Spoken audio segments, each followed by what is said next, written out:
It's Red Eye Radio. Gary McNamara and Eric Harley talk about everything from politics to social issues and news of the day. Whether you're up late or you're just starting your day, welcome to the show. From the Uniden America Studios, this is Red Eye Radio. Hello and welcome. He is Gary McNamara. I'm Eric Harley. I don't know what is going on with our audience. They keep interrupting our pre-show meeting. Gary, yes. Welcome to Thursday. How are you? I'm doing good. Yeah, you and I were just talking about, and again, this is a small poll. Yeah. And when I say small poll, it's because it just looks at one state and it's only one poll. Right. And it's registered voters, not likely voters. It's kind of like for farmers only. It's a small dating site. Yes. Just a small. What happened to that? What happened for farmers only? I think the tariffs hit them pretty hard. Okay, I don't see the commercials anymore. I think dating wasn't affordable anymore because of the tariffs couldn't go anywhere. You can't afford anything. No. If it was for farmers, they have to drive too far. Well, that would be to have the date. You have to drive afford exactly. The fuel, but with tariffs, you got no money coming in, so you got hit hard. Well, some of the commercials had the women in Daisy Dukes and all this, and it's like, this farmer thing is not looking bad. Yeah. The thing is too. I was because all women that work on farms wear Daisy Dukes. Exactly right. Yeah. Right. That's right. That only happens on TV shows and YouTube. Right. Now, it's like, I look back at my life and everything else, and I'm still single. And so I always looked at this cougar thing and thought, wow, this the whole thing about this cougar thing, wow, this really seems interesting. Some might say exciting. And then I realized at my age, a cougar would be 98. Yes. Listen, you want to go somewhere for some tapioca? You want to catch some matlock with prune juice? Well, but this poll that we just getting back to the original topic here. This is an Emerson poll, and it's just looking at North Carolina alone. Yeah. And both you and I noticed this yesterday. We went, okay, this is interesting. And again, don't want to put too much into it. We just found what was in it surprising. In North Carolina, looking at the general election, just in North Carolina, it would be Trump 47, Biden 44. Mm-hmm. If you put RFK Jr. in there and the other candidates, it would be so Trump, if it's just Trump against Biden, it's +3. Trump, Biden, RFK Jr., and everybody else, Trump +9. Wow. RFK Jr., as we always thought. Takes from Biden. Then if you look at Trump versus Harris, Trump is up +9 in North Carolina. This is the surprising thing. And again, it's not polling gospel at all.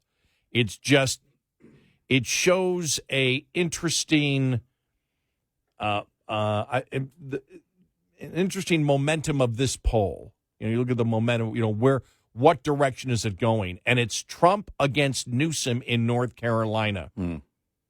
Trump +15. Yeah. And you and I looked at that because we always wondered how would the public look at Newsom and how tainted in the minds of most Americans, some in California, but most of them around the nation, how do they actually view California? And have the Republicans, the whole thing where you had DeSantis go up against Newsom, and he was horrible. Yeah, Newsom was horrible in it. DeSantis just wiped up with him completely. Right. And so that was the whole thing of Florida versus California. We here in Texas were insulted that we're left out of that discussion completely. Right. It was like watching a tennis match for us. We were just going back and forth looking left coast, right coast, right. Left coast, right coast.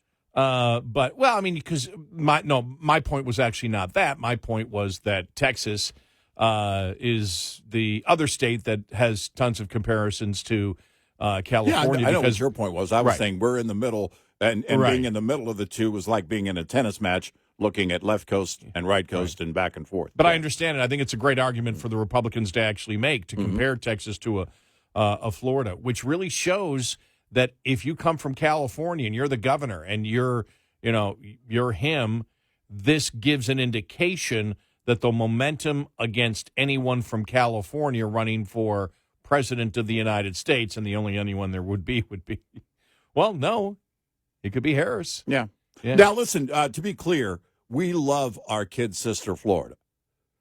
Yes. Florida's like the assistant Texas. Yes. The deputy Texas. Yes. Yeah. So, but Texas, we love Texas Light. Texas Junior. Texas Junior. Not light. Not light. Yeah. Texas Junior. It's the 8-ounce version versus the tall boy. Look, Alberta, we're not forgetting about you, but you're not part of the country yet. Right. Just wait a few minutes. We'll get that done. Right. And you're not, because first we got to make you part of Texas. And then we're going to annex Alberta. But isn't that really interesting? I mean, Trump over Biden plus 3, and then if you put the rest of the other candidates in, RFK Jr., and it's Trump plus 9. Because it's 47-44. All right, if it's just those two, Trump. If it isn't, if it's everyone, Trump 46. He only loses 1. You put in all the other candidates, he only loses 1. Biden loses 7. It's 46-37. RFK Jr. 5. And this is North Carolina. And then for Harris, Trump 50%. Trump hits the 50% mark against Harris, 41%. And then Newsom, Trump 49, Newsom 34, plus 15. That's just really interesting. Well, it reminds me a lot of the former mayor of New York City, Bill de blah, blah, blah, when he decided to jump in the race. And even the liberals said, no, we don't want you. Because in his blue bubble, he thought, well, I'm the king of New York. Naturally, New York City. Naturally, the next step is going to be president. Well, you could extrapolate that out to a larger extent because many on the left were talking about Governor Newsom. And he, I think for many of them on the left, still is that dream candidate. But he's not the dream outside of the blue bubble. We've been saying this since the beginning of that talk. We were probably the first to mention him years ago, saying, okay, he'll be the next guy. And inevitably, the pointing kept going back to, California. It was going to be Newsom. It's going to be Newsom. It's going to be Newsom. I still think it might be. I mean, I think in 28 it might be. And who knows how the rest of this year shapes up. I don't think anything is going to change. I still see people, no, he won't, Biden won't be the candidate. But the point is with Newsom, as we've been saying from the beginning, is that living inside that massive blue bubble of California, you don't step out of it. I mean, you don't know what it's like to run on the big stage. He's run a couple of successful campaigns. And look, they wanted to kick him out after he got reelected. And he won the recall inside that blue bubble. Outside that blue bubble, it's a different thing. And the national stage is for the big boys, and you've got to change your game. He won't change his game. We'll see what happens in 28. I mean, maybe the voter will change their game. Maybe they will change what they want out of a candidate on the left. I don't know. But right now, you can look at a number of polls, and Newsom is not the guy. The other thing I thought was interesting, and this is something that we have talked about over and over again, and it's on the issue of abortion, this poll. And we've been stating this for a significant period of time after Dodd's, where we said Republicans don't seem to understand and promote the fact that the vast majority of, either a majority or a huge plurality of Americans do not want abortion till birth. And if you look at this here, do you support or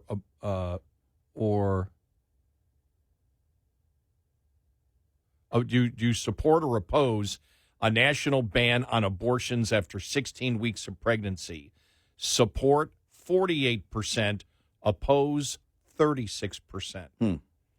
Males 49 to 33, female 47 to 39. They support a ban on abortion after 16 weeks of pregnancy. 18 to 29-year-olds, 52 to 33. White, 49 to 37, support a ban after 16 weeks of pregnancy. Blacks, even larger, much larger, 46 to 28%, support a ban on abortions after 16 weeks. Hispanics, 47-34. For the GOP, it's 67-23. Independents, 43-33. Democrats, 50% oppose, 35% support a ban on abortion after 16 weeks of pregnancy. And we have stated that this seems to be lost, that Republicans don't market it, because if you talk about it, what it shows, it takes away one of the major arguments that has been used by the left to support abortion, where you hear it from the left, it's my body. You can't tell me what to do with my body. Mm-hmm. Now, I found it, maybe I wouldn't be on this track if I hadn't had so many discussions since Dodd's. And I remember the first one that I had, I remember exactly where I was. This was like 3 weeks after it, and there I am, and get together with all the boat people at the marina, at the marina place, and walk in, and everybody's there, and maybe out of the 15 people that were there, I'm going to guess probably out of the 15, probably 7 at least knew who I was. I'll say half, 7 or 8. And so you go in there and like always, that guy's a talk show host. And the woman looked at me and she said, "You're a radio talk show host?" "Yeah." "What are you?" What do you mean? What am I? You mean politically, conservative? "What do you think about the Dodd's decision?" "Well, I think it was right. I think it was the right decision that they made." "What are you talking about? You shouldn't be able to tell. Nobody should tell me what to do with my body." And I went, "Oh, then you're for abortion till birth." "Well, no, I think there should be limits on it."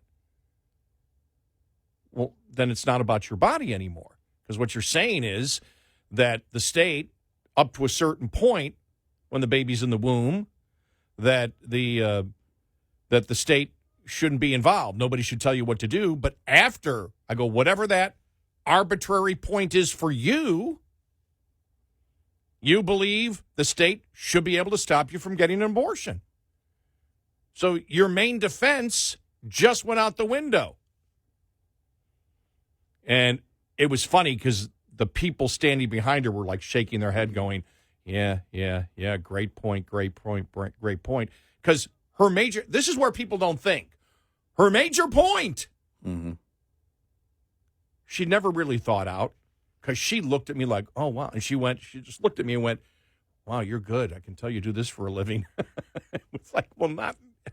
I don't know. Have to think it through. Yeah, I could do this if I wasn't a talk show host. This isn't like rocket science. Well, I don't know how you have such a strong opinion and don't think something like that through, actually, on something like that. Because you still believe life begins in the womb. So that tells me that at that point, then that has been a great consideration for you, and how she didn't think it through is beyond me. And that has been my experience with every single woman who has brought it up to me. I don't go into places and start political discussions or issues discussions. Oh, I do. It's usually the hardware store. Somebody either knows me or says, "Hey, this guy is," and that was interesting, because really that went on for a full year after Dodd's, until last year, really, or anywhere I'd go, that would be the first thing that anybody who was pro-abortion, would ask me. But every single one of the women that was their major defense. It's my body. You can't tell me what to do with it. Mm-hmm. I'm like, oh, okay, then you're for abortion till birth. None of them were. They all thought there should be limits sometime in the womb. I'm like, well, does anybody think out anything ever in this country anymore? Well, it also makes me wonder about how many individuals jump on a narrative versus actually subscribing to the thought and the belief. Because it's not a small thing if you're in that situation yourself. No. So, and if you're a female, then you've certainly brought that question up. And you've probably thought to yourself, okay, this is what I would do or wouldn't do. Or maybe you've been in that situation. The point is, certainly you've thought it through. And how so many of them that you have met didn't even think it through. Wow, that's interesting. And then we went into the discussion about what they actually did, about life, that we haven't defined life to that point yet. Mm-hmm. It's a legislative thing. The courts don't get to do it. And what this Supreme Court said is, we're not dictators.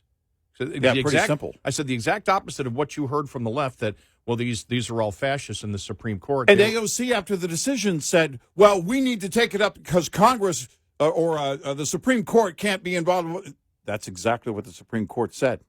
Yeah. We need to do something where the Supreme Court wouldn't act. The Supreme Court just handed it to you and said, that's for you guys. Right. She didn't realize what she was saying. No, it was the opposite of being a fascist. Now, I know she doesn't think things through. I mean, we've heard her talk. I love the repeatedly. Still, the memes on her are just tremendous. Mm-hmm. Things I forgot the last one, and she's just looking up into the air, and it's like, "Hello, is there anybody in there?" Yeah, 866-90 Red Eye. This report is brought to you by Shell Rotella. With advanced synthetic technology, is designed to help keep your rig running with more mileage and less maintenance. Tires command a lot of attention. As a top expense for drivers and a leading cause of CSA violations, any tire maintenance practice that can help extend tire life is worth consideration. Consider tire balancing, which can set you up for savings and a smoother ride before your tires touch the highway. Tire balancing corrects an uneven distribution of weight in tires and wheel assemblies, but the trick is to be proactive and not reactive. Conduct routine pre- and post-trip tire inspections and pay special attention to inflation. Tires with too little air will wear prematurely and create more resistance, which can result in increased fuel consumption, a harsher ride, and ultimately lead to a blowout. Lines open for your calls. 866-90 Red Eye on Red Eye Radio.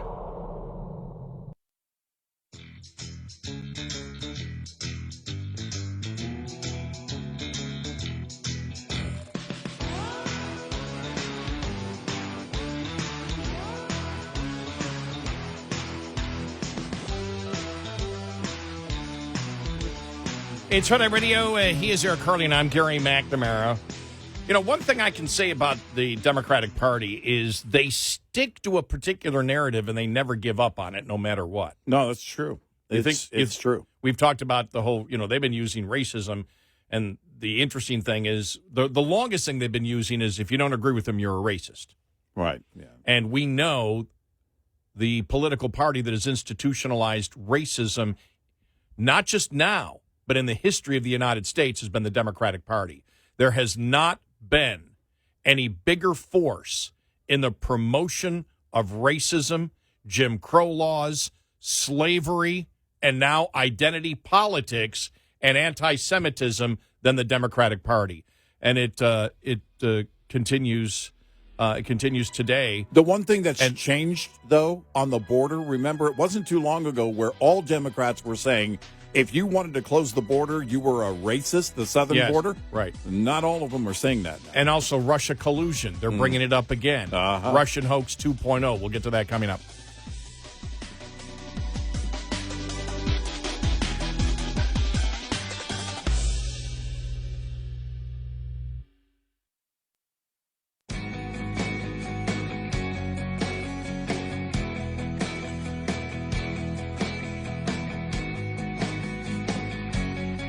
music reviewers, and sometimes political commentators. Eric Harley and Gary McNamara on Red Eye Radio.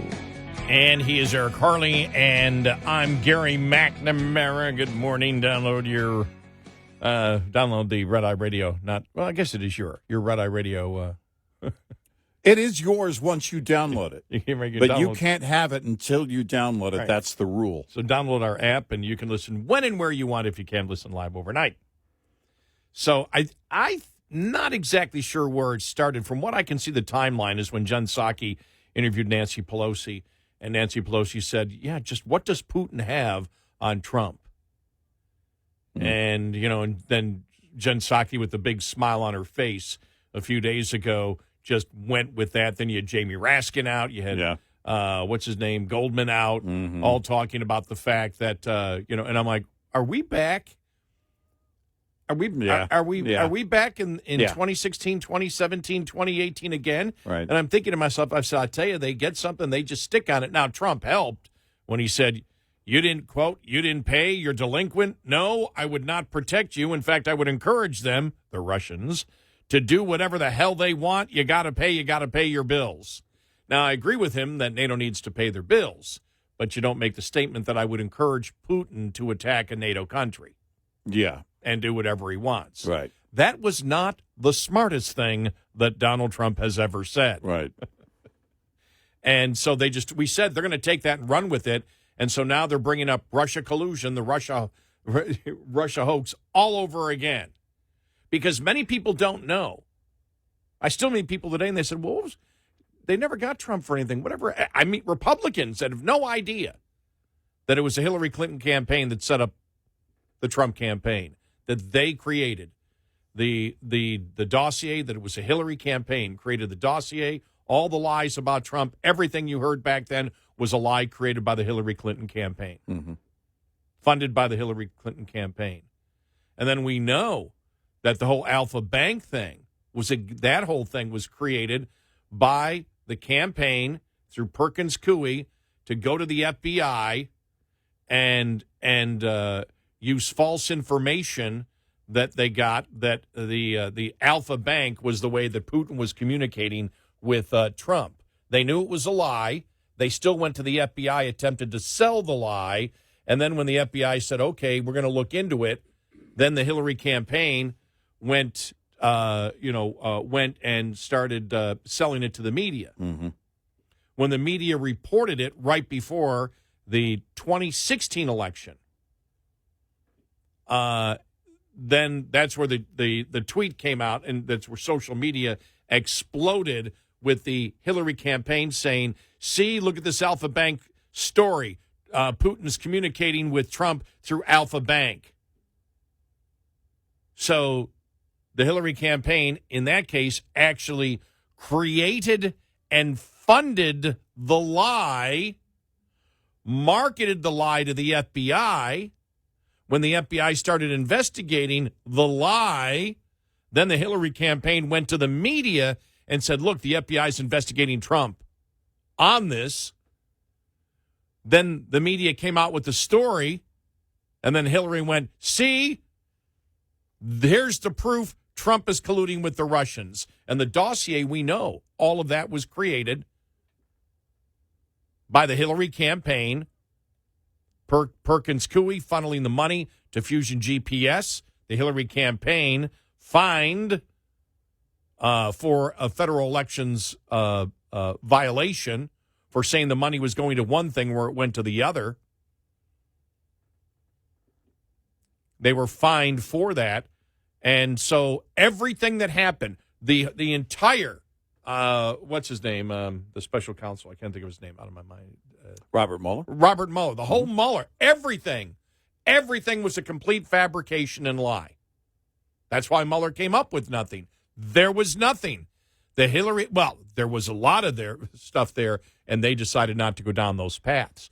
We questioned that at that time. Well, we questioned it leading up to it, saying if you don't go back to the beginning, then it won't lead you to how that all began for the 2016 election. Right. And, of course, he wasn't going to do that. And we know because intelligence, CIA told the Obama administration and Biden. Hillary's trying to set up Trump. Right. Remember when Trump said, hey, they bugged my phones at Trump Tower? Yeah. And the left was scoffing and laughing at him? Yep. At him like he was some kind of paranoid guy, and they were, they were mocking at him or mocking him for doing that and laughing at him. And the point is he was right.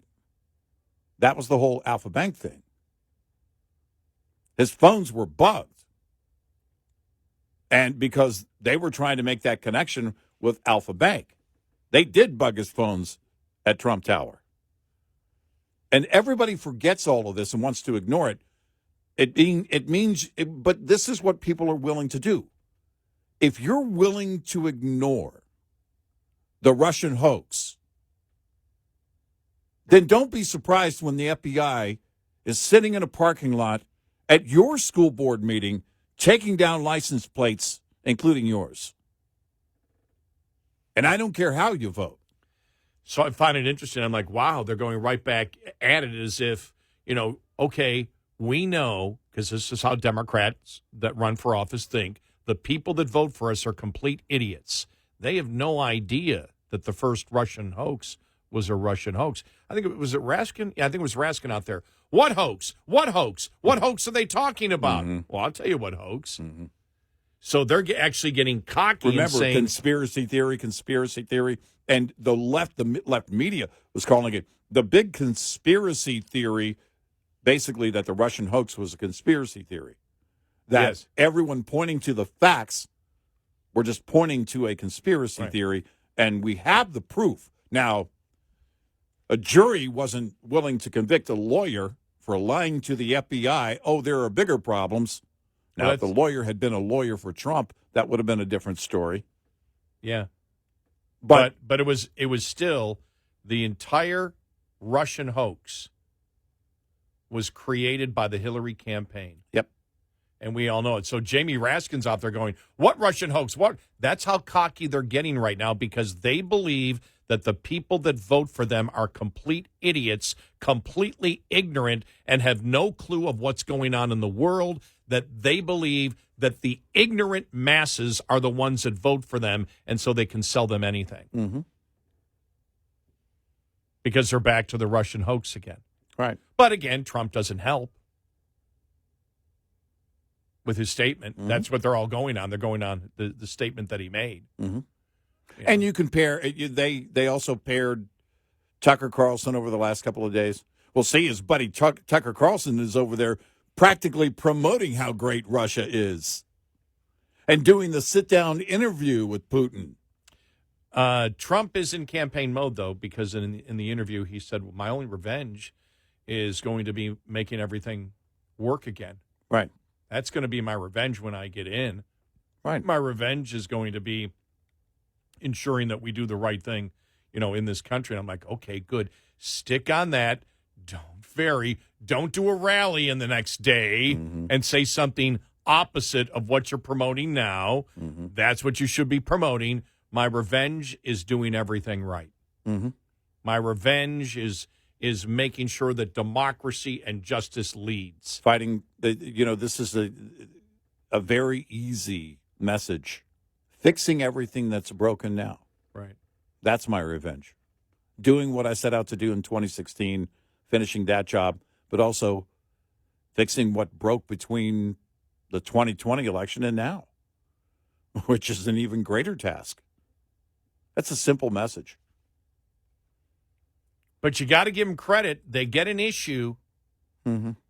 and I'm sure they look and they say, look, we've been convincing Americans we've been the racist. We've been practicing identity politics for 30 years. We've been judging people by groups and not individuals, and we have had success. While we are absolutely open in our racism as Democrats and have mainstreamed it in the United States in the Democratic Party, because identity politics is not mainstream in the public. But we've been able to, as we practice institutionalized racism in our political party, we've been able to convince the public that it's the other side that is the racist when we are blatantly racist because we judge people by groups and not individuals, which is the identity politics that they embrace. And as we've said before, critical race theory is just another extension of identity politics.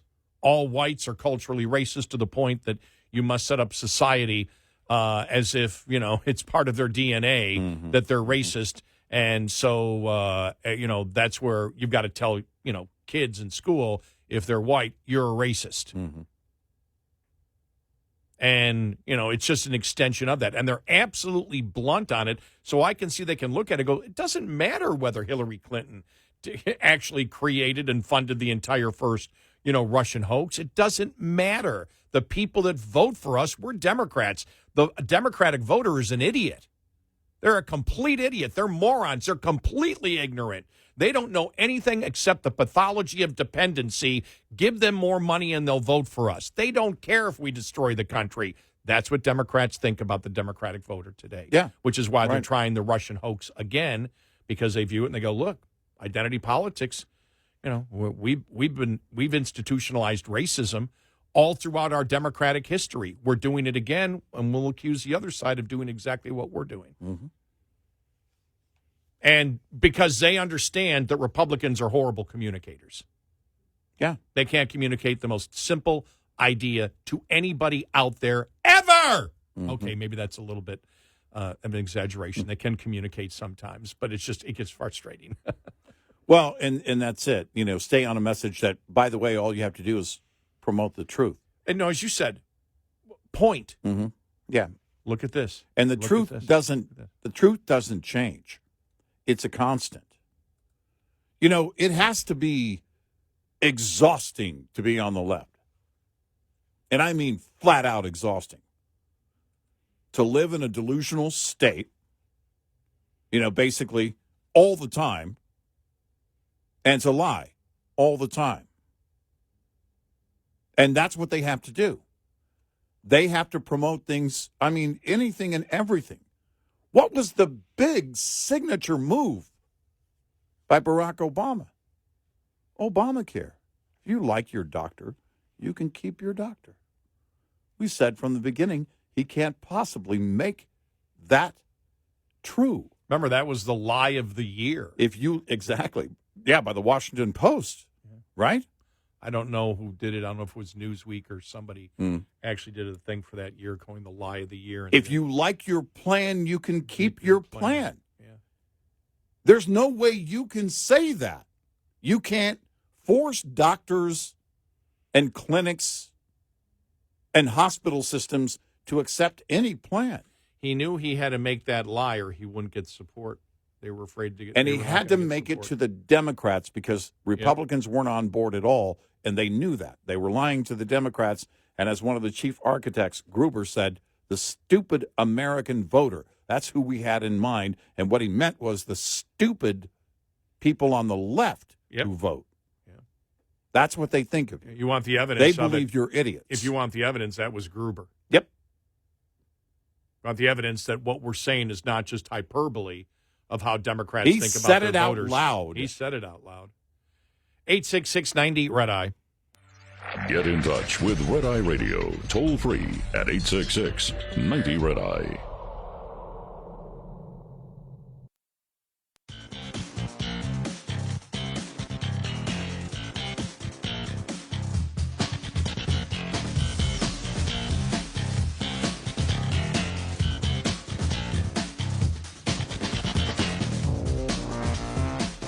It's Red Eye Radio. He is Eric Harley, and I'm Gary McNamara. Trump puts out his short list. I don't know why he put DeSantis on. DeSantis had said numerous times beforehand, no, I'm not going to be Trump's vice president. And it came out yesterday, and it was like, is anybody going to report in any of these stories that DeSantis has already said he doesn't want it? So he came out yesterday and said, again, I don't want it. Yeah, no, I'm not doing that. I don't know why you put out a short list at all. He was asked. I know, but you don't say it. Yeah, you say every candidate is asked. Right. You never say it until you know who that person is going to be. Because the problem is going to be finding somebody, the right person that wants to do it. There are a couple of governors. DeSantis isn't one of them. There are a couple of other governors that I think probably would take it. Carrie Lake. Depends on how her bid goes for Senate. But I doubt that's going to happen. Yeah, because you'd have to announce it. Noam, is one of the governors that, comes to the top of everybody's list. So they're going to have to be loyalists, and they're going to have to be a great consideration in terms of helping the campaign in a certain way. Now, did Pence bring anything to the campaign? Probably the religious right, maybe. I mean, if you wanted to say anything that he brought to the campaign, yeah, maybe that. People on the far right and religious right, maybe. But I don't know who that would be. I don't know why you mention a list. Top of the Hour News is brought to you by House Products. Visit houseproducts.com. This is Red Eye Radio on Westwood One.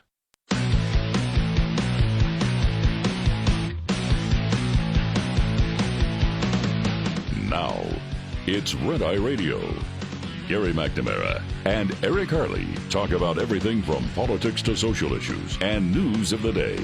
Whether you're up late or you're just starting your day, welcome to the show. From the Uniden America Studios, this is Red Eye Radio. All across America and around the planet, we are Red Eye Radio. He is Eric Harley, and I'm Gary McNamara. Welcome and good morning. How's everybody doing? Thank you for being here. All right, so just very quickly here, because there is a poll that we can relate to. Trump coming out a couple of days ago and revealing his vice presidential short list, which includes DeSantis, and you wonder, well, why would he say DeSantis? Mm-hmm.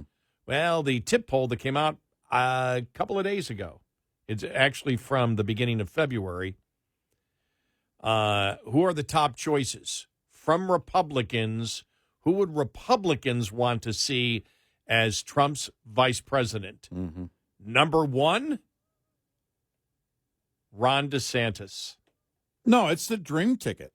Because in 28, you want him to go on, as the Veep, and then go on and run a successful campaign to be president for 8 years. Yeah. Right. And that's why we had said in the very, beginning when Trump hit, remember he was at a rally and everything was silent. You actually heard a couple of boos when he was saying, that, DeSantis on COVID was the lockdown king or whatever, however he said it, and everybody went silent. It was like, no.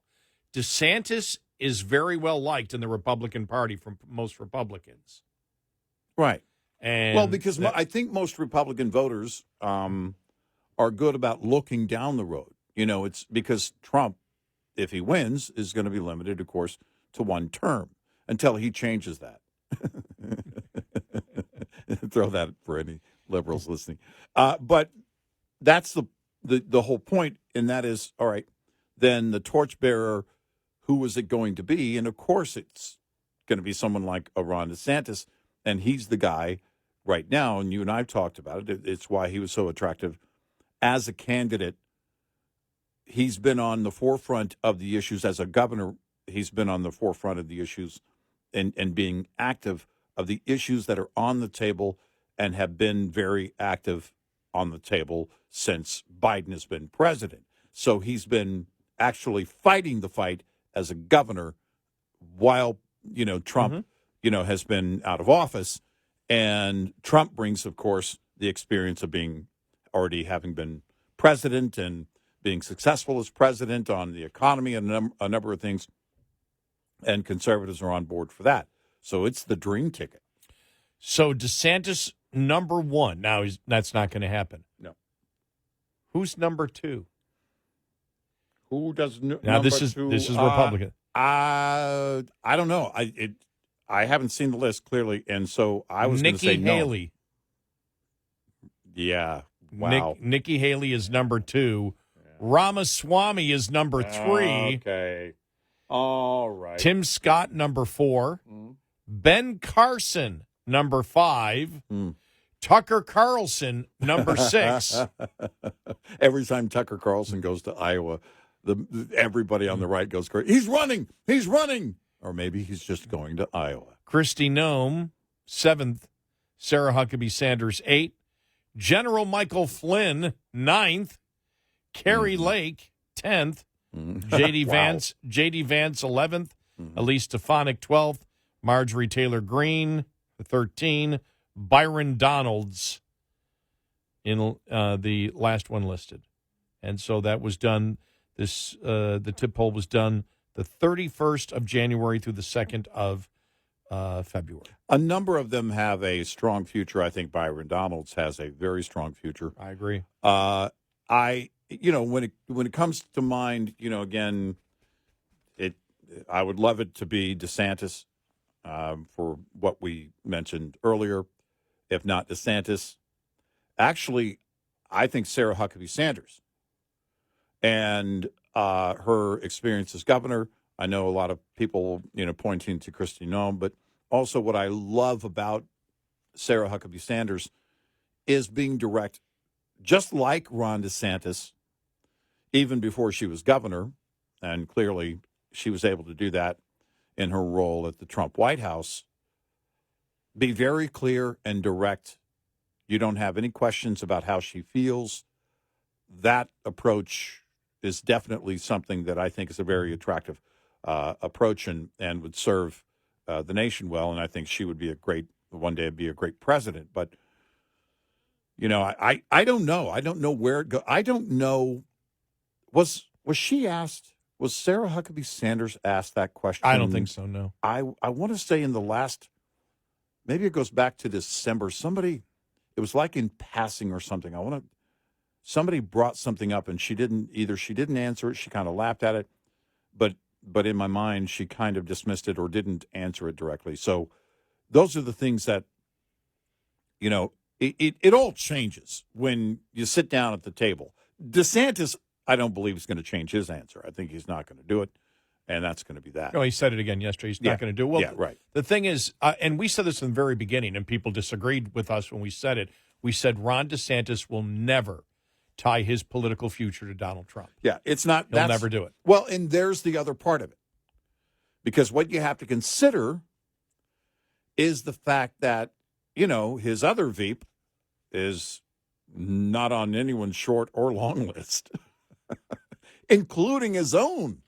Mike Pence wouldn't want to serve again. I mean, the thing is that the point is that you can be the strongest ally of Trump, and unless your last name is Trump, by the end of that term, you could also be on his short list of enemies. And do you want that? Because Trump will have, if he wins, if he doesn't win, but especially if he does win, he's going to have great influence over the party, and he's still going to be pulling the strings and pointing. His endorsement will carry so much weight at the end of that next term if it goes anything like his first term and he's able to turn things around with the economy, which I have confidence in.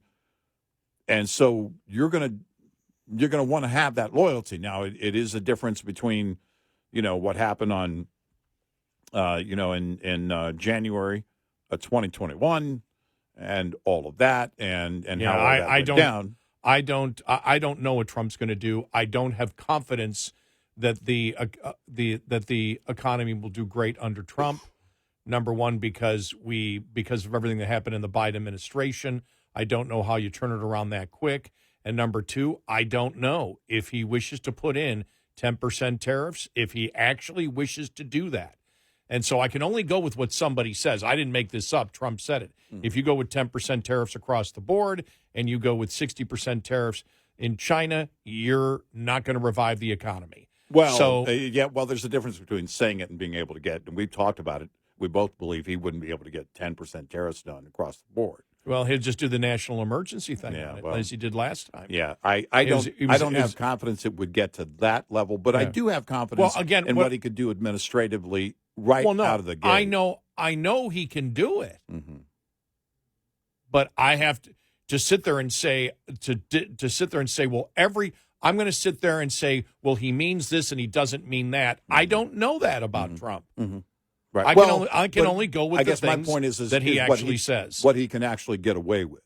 He Yeah, talks okay. about and That and, would be- okay, that and would that be- was very different in his first term. Yeah. It'll be different between what he says and what he can get away with Well- in his next term. Look, we have said you've got to confront China, especially because of intellectual property, without question. We never had a problem with the tariffs that he put on China. Right. But let's say he didn't say the 10% across the board for everything coming into the country, just the 60% tariff on everything that comes in from China.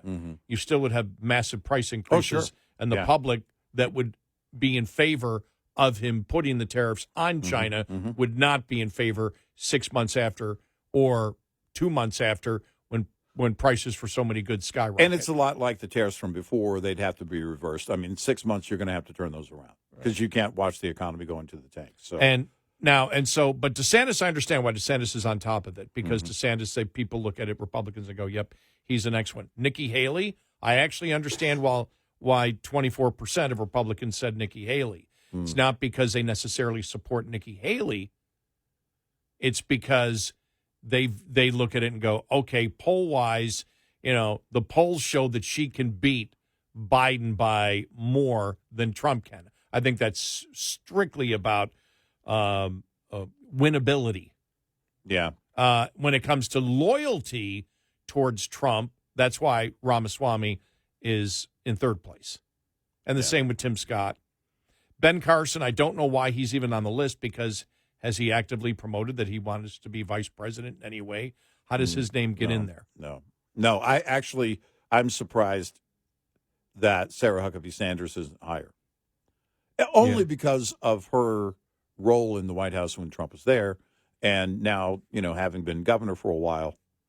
But, again, it's not my list, so. Yeah, so interesting, though. Well, Interesting. here's the thing. And that was GOP primary voters just showed that they did that of primary voters across the nation. People, we talk about the loyalists, and then all of a sudden you're not the loyalist. I mean, we can go back to Jeff Sessions. He was the first loyalist to Trump in the 2016 campaign season, and it was a big deal. Long-serving senator. Someone on the right who had some great influence at that time, and he was very loyal. And then by the time he was done as AG, it was kind of it is different in the cabinet than it is, I think, in the VP post. And I think if you carve out the everything that happened in January of 2021 out of the equation with Mike Pence, then I think you probably would still have Mike Pence would have been what he would have gone out as what he came in as, and that was kind of the milquetoast. It wasn't about Mike Pence from the beginning, and it wasn't about Mike Pence at the end. Because now it is different. Now it is different as to who's going to be the next who would be the next candidate for the Republican Party. And that's where, for those, and I get it, they want the winnability with the independents with Nikki Haley, and they believe, she's strong enough to help pull in some of those independents. But then will those same people say, and I also want her to run and win in 28?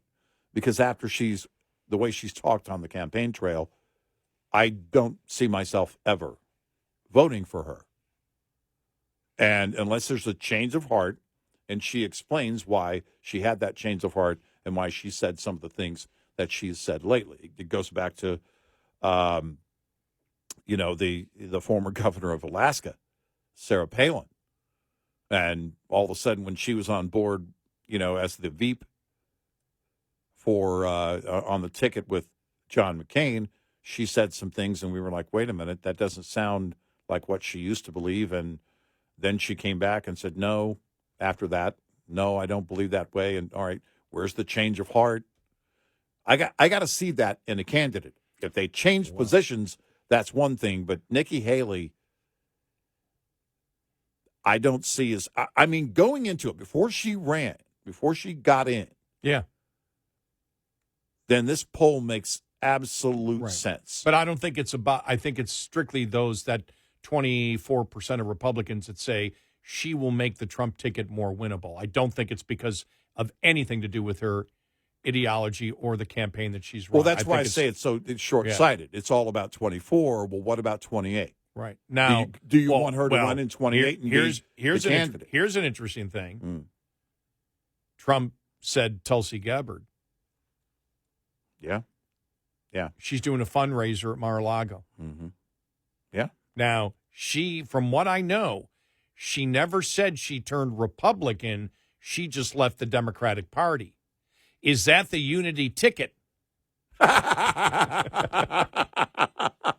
Is Trump going to anger those inside the No Labels Party by bringing on a true unity ticket? Exactly. Will the true unity ticket be Tulsi Gabbard and Trump?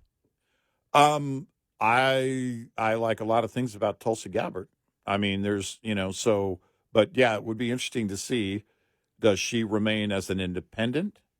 Well, I haven't seen anybody throw a fit that Trump put a former Democrat on his short list. Right. I didn't see any criticism yesterday at all on social media. He can do that. None. He can do that. I didn't see anything. He can absolutely do that. And it is Tulsi Gabbard. I mean, if you think about the things she said in interviews, she's been on Rogan a number of times. She's been on TV a lot, Fox News and everything else. So clearly she has some strong positions where I think she would fit the ticket.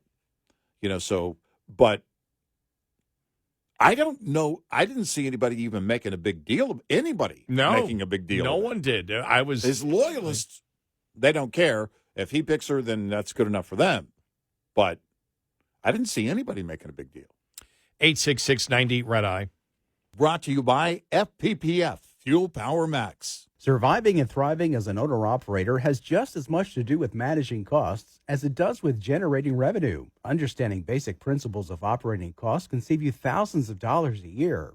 Costs are not the same each month. If 9,600 miles are driven one month and 10,000 miles the next, two different sets of costs apply for each month. For example, if your tractor payment is $1,850 per month and you drive 9,600 miles in the month, your tractor payment is costing you 19.3 cents per mile. Drive 10,000 miles, though, and that same payment will cost you 18.5 cents per mile. This is one of your major fixed costs while paying off a truck loan. The difference in this example is only a fraction of a cent, which may seem like small change, but it ultimately amounts to $960 more annually on the bottom line. Because though fixed costs do not go down over time, you can reduce your cost per mile with more paid miles. Owner-Operator Business 101 is provided by Overdrive's Partners in Business program. Go to overdriveonline.com to the Partners in Business section of the website for more details on this and many other topics. Brought to you by Shell Rotella, with advanced synthetic technology is designed to help keep your rig running with more mileage and less maintenance.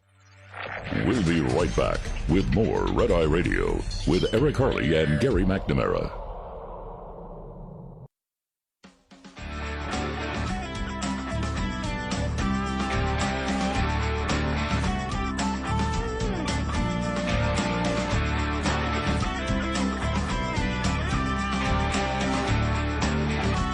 It's Red Eye Radio. He's Eric Harley and I'm Gary McNamara. Yeah, so I thought that was interesting because nowhere on the list does it show Tulsi Gabbard on the list of what Republicans are looking at for a vice presidential candidate, with Trump. Mm-hmm. But I just don't think anybody would think it because, she's really not a Republican. From what I know, she might have registered Republican. I can't find that. When she left, she just quit the Democratic Party. Right. And so, but if she's an independent, that's the first thing I thought of. And I knew, by the way, that was in my head for a few minutes that I was going to say, well, Trump mentioned Tulsi. So is that the true unity ticket? And I said, when I say that, I believe Eric will laugh. And you did. Yeah. Yeah, because the unity ticket. All the people over at the No Labels Party throwing their fist in the air like Kirk in the Star Trek movie. Instead of screaming Khan, they'd all be screaming Trump. And, because it totally undermines everything And, of course, he would be doing it, on of course, a grander scale. Because he could promote it. They talk about a unity party. Look, we know that independents and a lot of Democrats like us. That's why I'm going with Tulsi Gabbard. And I think that's again, we're not saying he's going to, but this is how you would promote it if you did it. Right. And it's interesting because I remember when she was a Democrat, she would come out especially strong on foreign policy, which she may differ with Trump. Well, because she isn't as promoting at all and anything that could be perceived as isolationist. She's also somebody who left the Democratic Party, which could relate to a lot of former Democratic voters. Yeah, you're right.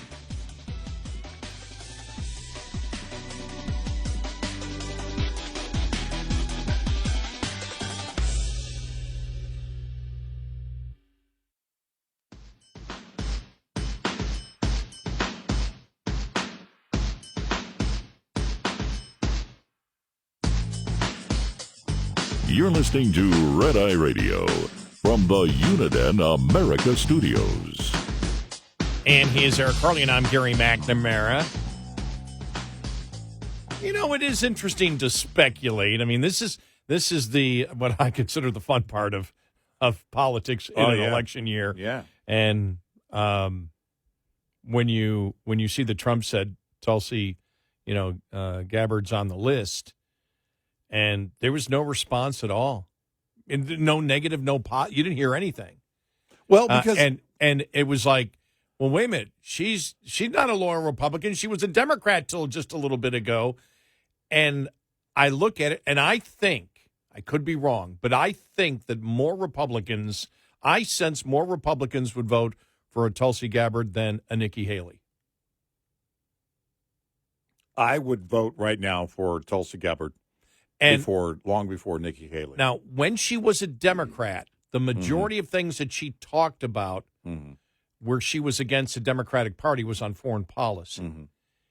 When she would do those interviews, really foreign policy, she didn't get into the culture wars or the social issues, stuff at all. It was mostly foreign policy because of her military service.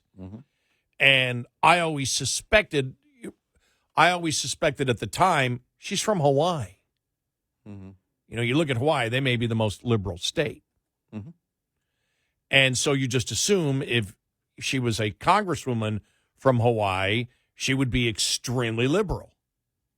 Yeah. And so I just assumed she was towing the line on all the other issues. It's just where she disagreed was on foreign policy. Well, I was wrong on that. She completely, you hear her talk, she sounds like she's a lifelong conservative Republican. I think there's also something to what I was saying going into the break, and that is for so many that have left the Democratic Party or those that, and you can, because there was the whole thing, that was very much a thing during the 2020 election season. I think it was to some degree in 2016. I think it's even probably, you could make the case there is greater potential for that. We're talking about the rank and file voter, of people leaving the Democratic Party, or at least in this year, looking for a reason not to vote for Biden. I think some of that is reflected in the poll that you brought us earlier, that many of them would rather vote for RFK Jr. than Biden in that North Carolina poll. It's an isolated poll, and we could there are things you can extrapolate out nationwide and things you can't. But there's no doubt the numbers that are very solid that the majority of Democrats don't want him to be the guy.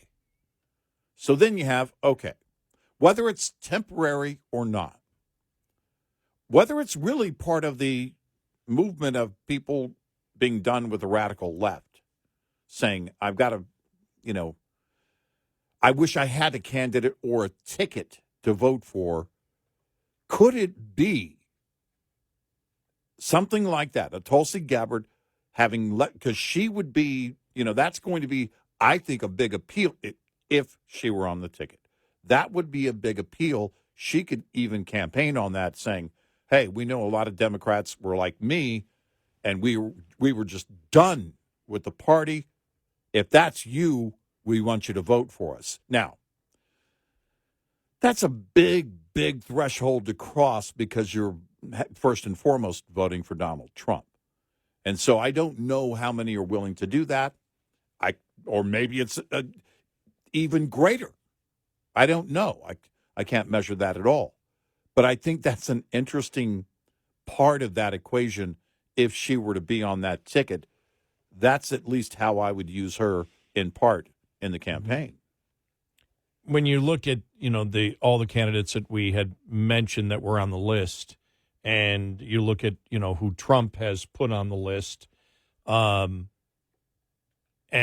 initially here, hang on, let me just click over here because I was already going to another story, and then I realized we had more stuff that we wanted to say on this. Here it is. Okay, the one poll that was done on the choice overall by Republicans, and it was in this order. Here's who Republicans wanted, Republican primary voters, to be the Trump's vice president. DeSantis, number one, and a dominant number one. I mean, he's 10 points over the next one, who was Nikki Haley. Mm-hmm. Nikki Haley's in second place. Then Ramaswamy, Tim Scott, Ben Carson, Tucker Carlson, Kristi Noem, and Carlson's already said he wouldn't take it. Kristi Noem, Sarah Huckabee Sanders, General Michael Flynn, Kerry Lake, J.D. Vance, Elise Stefanik, Marjorie Taylor Greene, Byron Donalds. Oh, Boebert's not on the list. Now, when you look at all of them, DeSantis is because Republicans believe he's going to be a future president. Right. They look at him and they go, yeah. I mean, this whole thing that DeSantis is not liked inside the Republican Party is absolutely untrue. Mm-hmm. Nikki Haley, I think you can just throw her name out. Trump doesn't want her. But the fact is, when you look at that, I still believe that's because, well, look at her in the polls and she could pull from across. Everybody else, if you look at everybody else there, everyone else would be there because they are a Trump loyalist completely.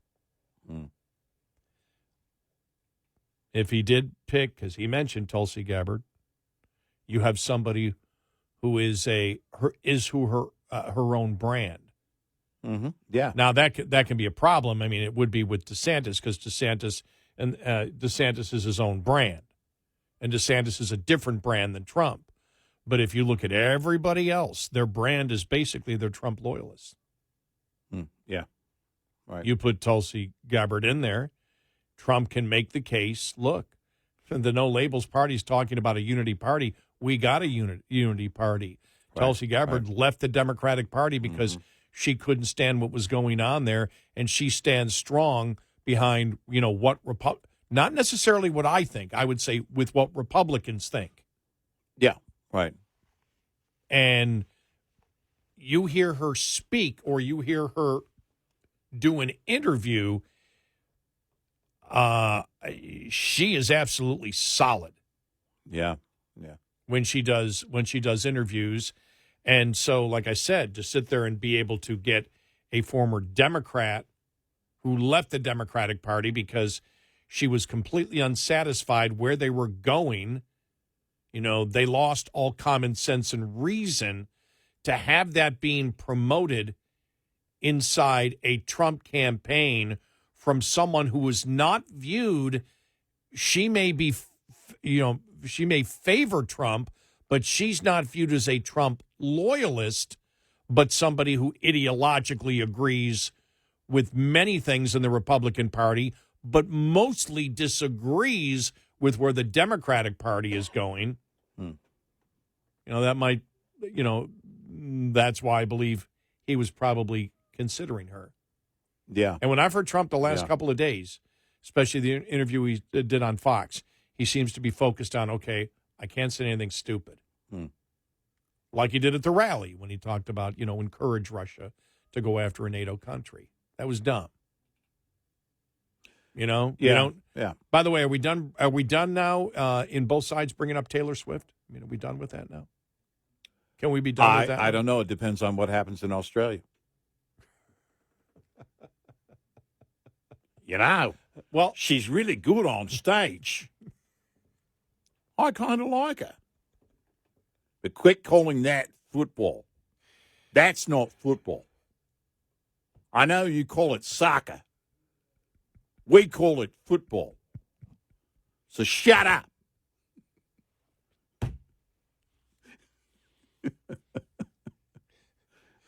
I was going through Drudge, and it was like, Lady Gaga makes $12 million. I just read the headline, and I was like, oh, it's not Taylor Swift. We're to Lady Gaga, and I'm like, all right, they're starting to diversify. We got the Madonna fall, and now Gaga, the Grandma Gaga fall, and then the Lady Gaga. You know that thing that she's making.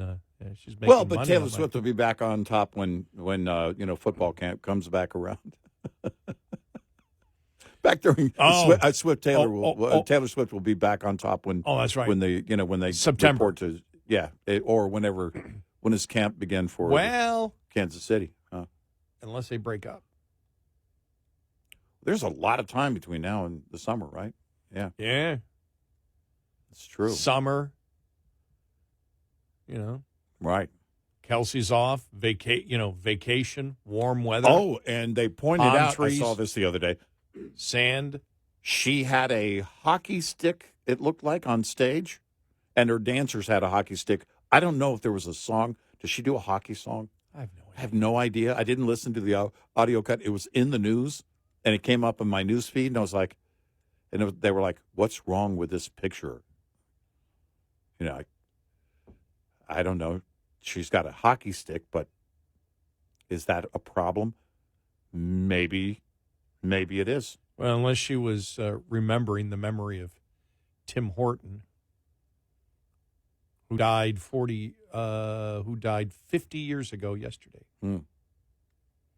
Could be. Maybe that was a tribute. We're talking the hockey player who was the same guy that has, that created the Tim Hortons donuts. Right. So. Yeah. Yeah, maybe. Maybe she was paying tribute. Or maybe she's found a new love and he plays hockey. Oh, speaking of sports, you know what today is? No. 44 years? Yeah, 44 years. Miracle on Ice. 44 years ago today. All right. United States. See, I think about it. I don't have any Super Bowls, but I do have in my mind there were two, because really in my life it's been barren when it comes to any type of championship for any of the teams I root for. So the things I look for where I had total ecstasy over sports was Miracle on Ice. And then the book I just read, which was after the Russians got beat in 72. Excuse me, after the United States got beat by the Russians in 72 in U.S. Olympic basketball because they cheated. Yeah. And then the next year there was a series between 90% of that Russian basketball team and different American teams that they played. And they played in Madison Square Garden. And it was the Ernie DiGregorio and the late Marvin Barnes, where Ernie D was dribbling all over the entire court, running through Russians, behind the back, everything else, over to Marvin Barnes for the dunk with a minute left that sealed that victory. That's when the college players were still, the non-professional players. And I just read that book. I just read Ernie D's book on that whole Providence run as we, back then where they made it to the Final Four. And then he ended up with the Buffalo Braves. And that's when I was always paying attention to that. When they beat the Russians, that was huge. Yeah, so, right. But, Miracle on Ice, wow.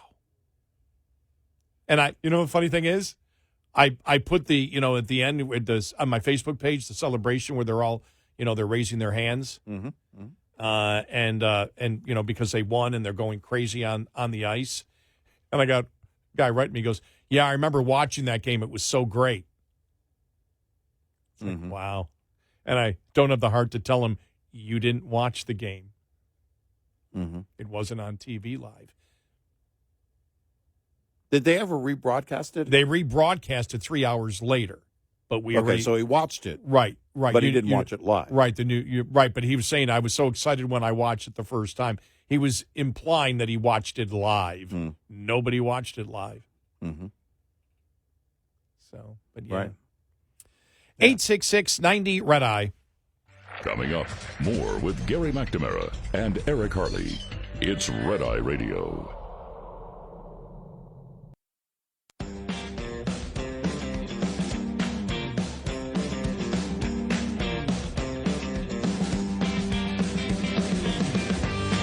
It's Red Eye Radio. He's Eric Harley, and I'm Gary McNamara. You know, I look at it. You know who's my favorite Republican on that list of the polling that was done? Because, and you and I have talked about this before. I've always liked Byron Donalds, and he's last on the list.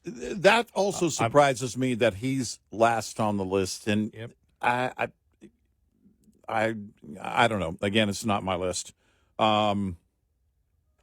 He's definitely got a strong future.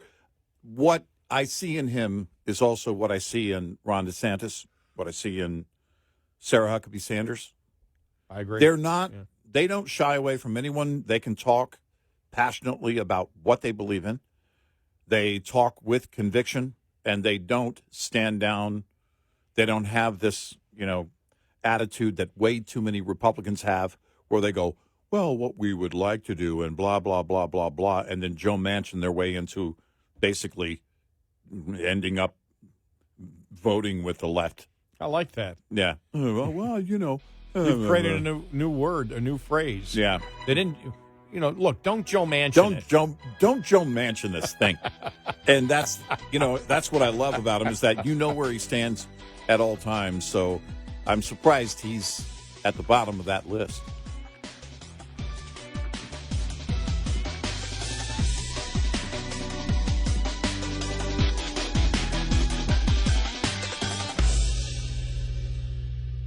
This is Red Eye Radio on Westwood One.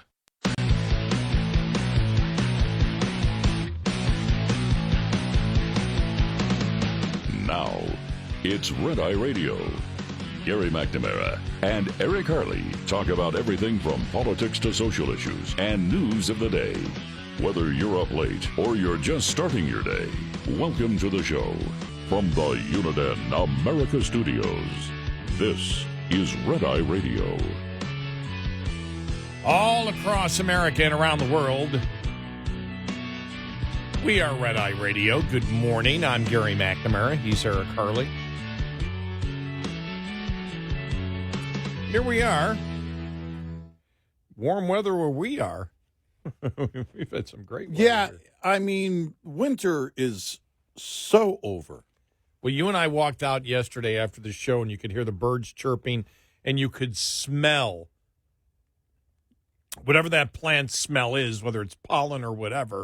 As soon as I walked outside, it was a little warmer. It was like 63 degrees, and it was like birds are chirping. You looked at me and said, winter's over.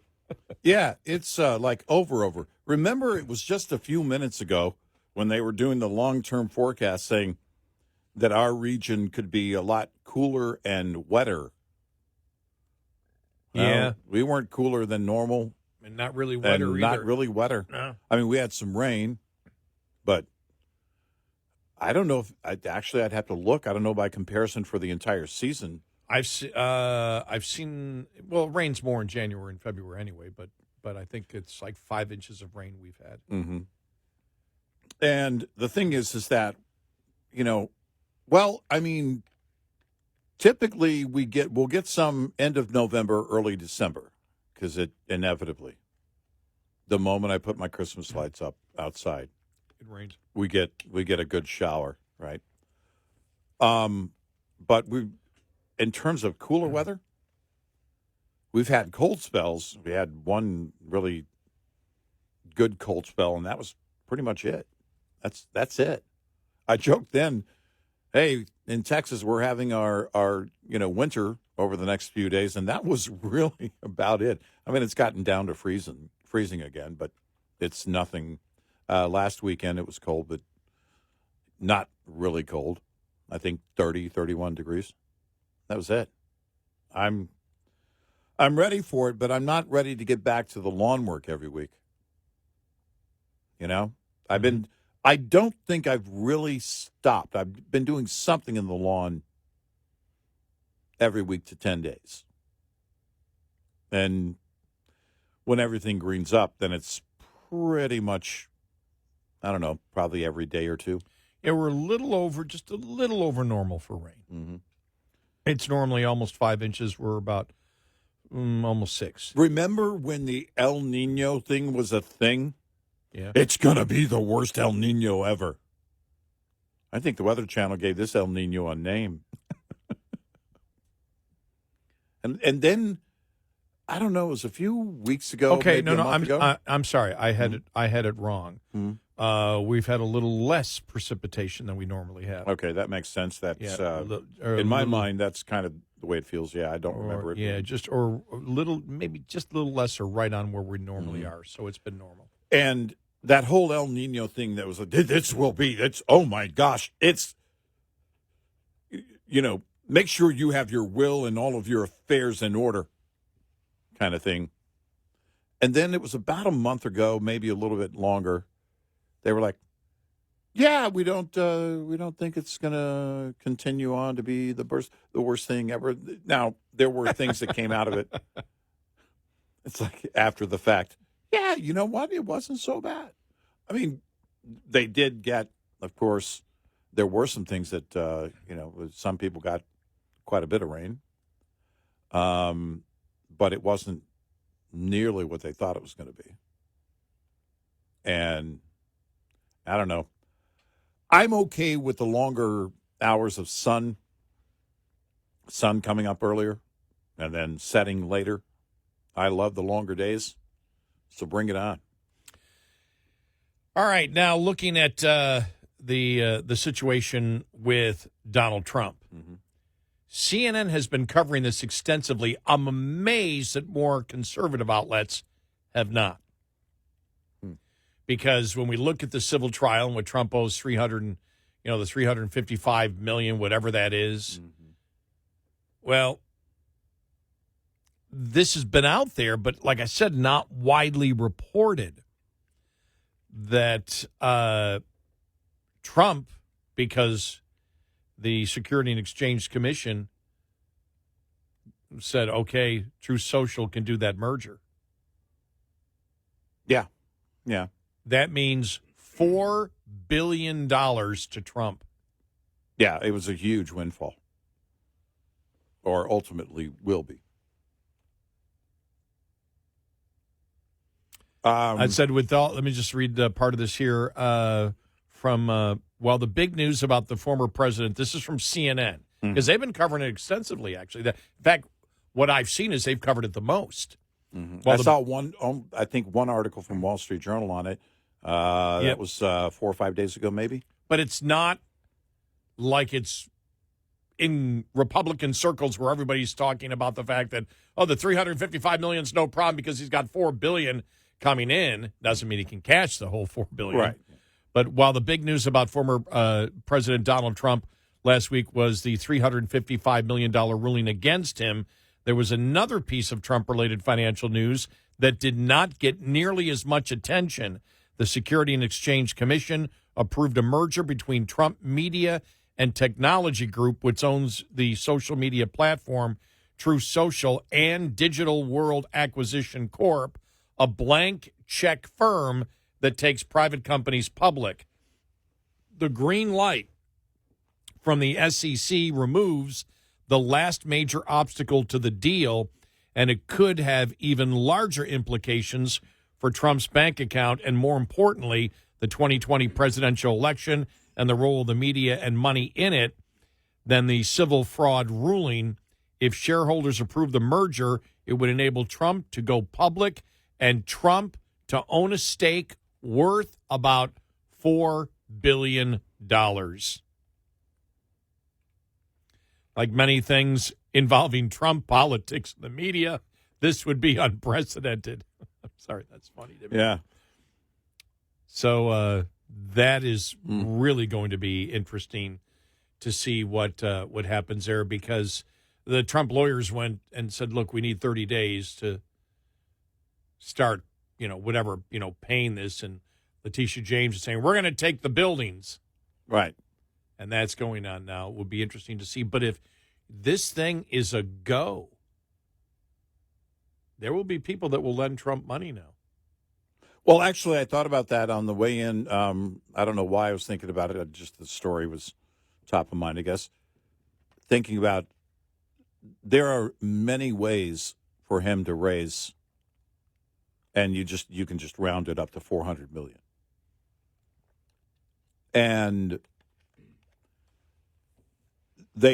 none of those ways include him having to liquidate anything.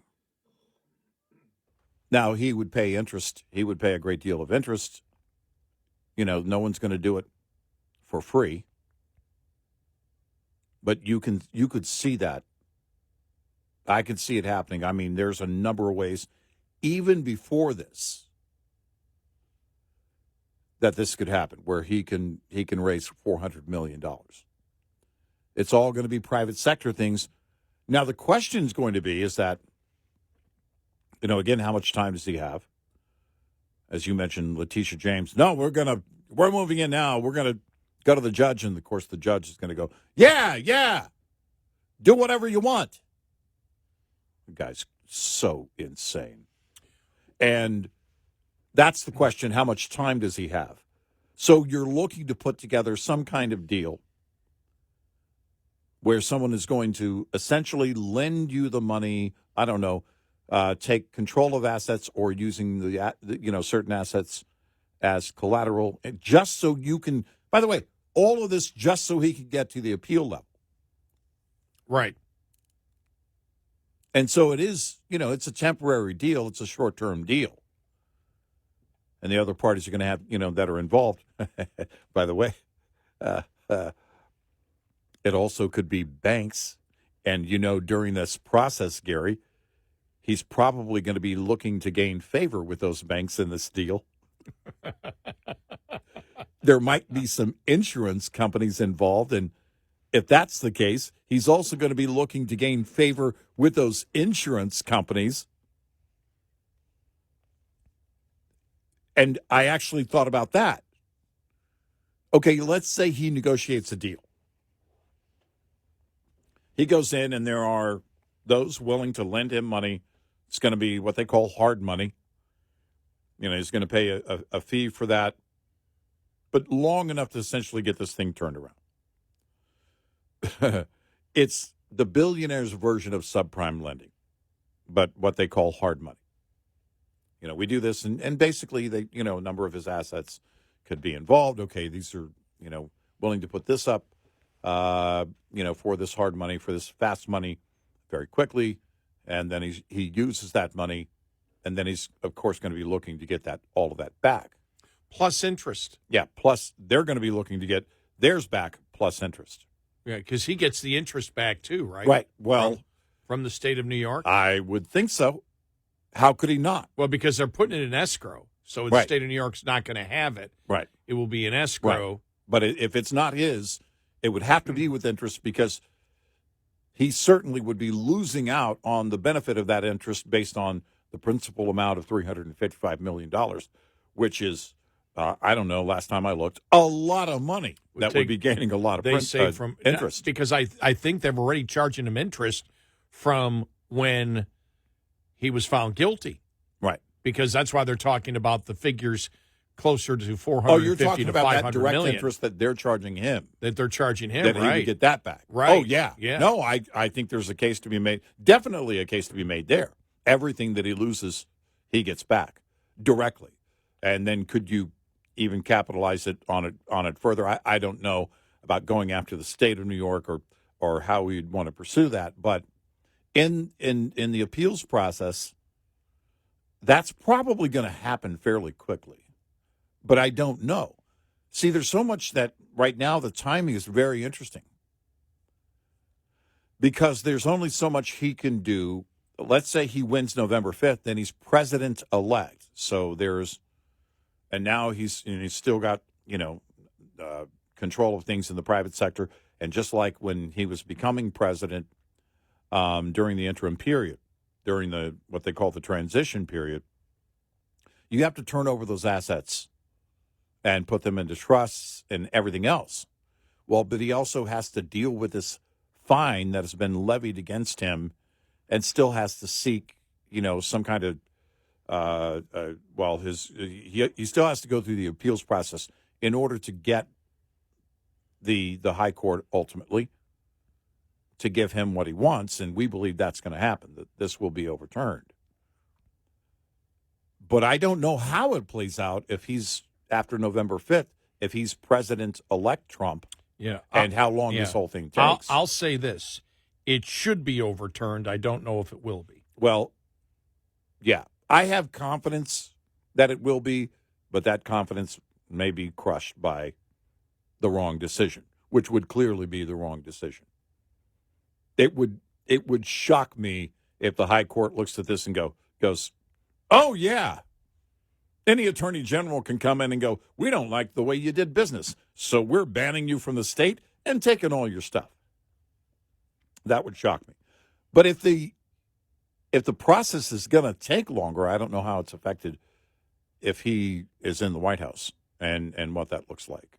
Well, I would think that the state of New York right now is panicking. The governor's panicking because she came out immediately and basically said, no, this is just a targeting of Trump. Yeah. Because that was her message. No, we only hate Trump. This isn't going to affect. And you notice the Democrats have been totally, it doesn't apply to you because you're not a billionaire. No, precedent doesn't look at it and say, well, this only applies to you if you make this kind of money and not that kind of money. Right. It's a precedent that is set when it comes to evaluating property. Right. Or appraising property. Right. And that's what it comes down to. And the fact that, again, he overinflated the amount. Well, what's it worth? It's worth what you sell it for in commercial real estate. Mm-hmm. That's what it's really worth. And I think if they don't reverse it, New York's in deep trouble. Well, they're in deep trouble because I thought about something else. The fact that he's a celebrity, having the money is of course a big part of that, but being a celebrity, you get consideration, including real estate transactions. This is the house that Sylvester Stallone lived in for 20 years. Mm-hmm. Boom. And because of that, we're asking for $10 million extra in what would normally be the market value of this property. Happens all the time. And they know it. A lot of them actually make a really good side living at doing that. And every few years, I'm done with the house. And then, boom, they move on. And they know because they're selling it and their name is attached to it. Not just because it may be a great property, but because of their name. So what does that look like in the state of New York if this decision were to stand? Anybody with any influence whatsoever. Sorry, and like we said, get down to the very basic, no matter who you are, what your name is, and how much money you have. If you're negotiating any financial transaction, you're at risk for the state coming at you just like they did with him. 866-90-RED-EYE. Lines open for your calls. 866-90-RED-EYE on Red Eye Radio.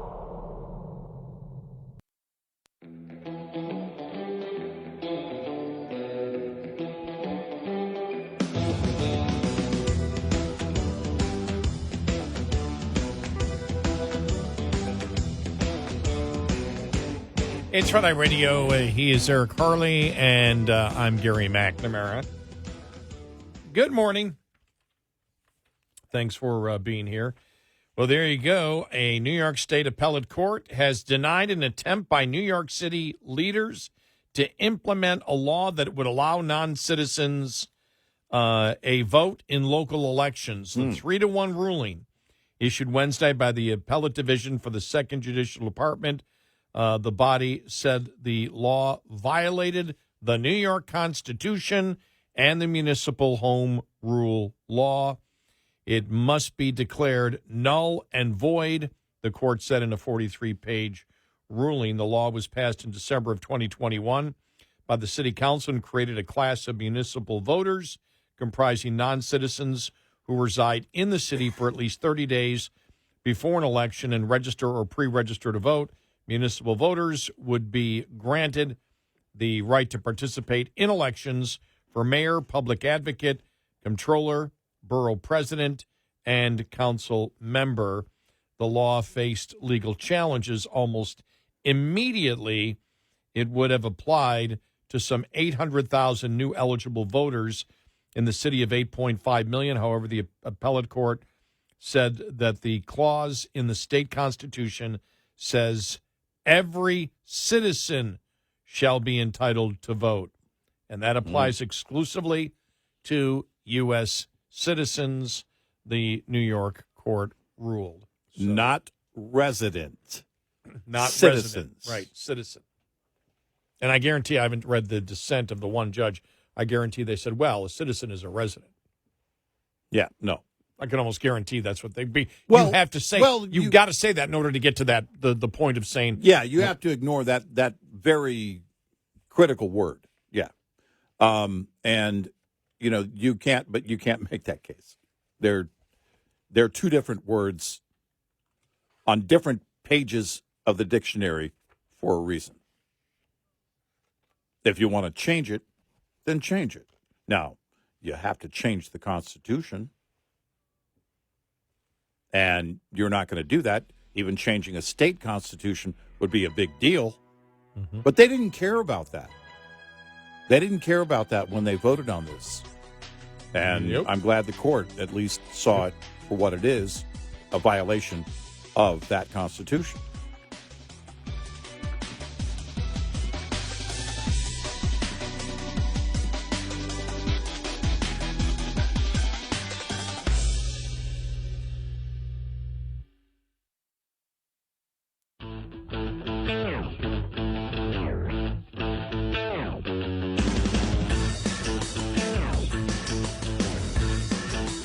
Soon they'll be going into a deep dive. Make time. Red Eye Radio. And he is Eric Harley, and I'm Gary McNamara. Good morning. Well, a couple of things here. On Wednesday's broadcast of CNN's AC 360, CNN political commentator and former Obama advisor Van Jones reacted to reports that President Joe Biden is weighing stricter executive action on the border by stating that the action is partly motivated by the fact that, quote, the number is too big of people coming across the border, even for Democrats, and that Biden is floating these trial balloons is to kind of see what the reaction would be, because that's what it is. When he said that, was it Politico that had it, or I forgot who had it? Yeah. The story the other day about what Biden wants to do is he wants to use his executive power that he's always had to way slow down what's going on at the border and then come out at the State of the Union and say, see, I'm doing something and the Republicans are not. Right.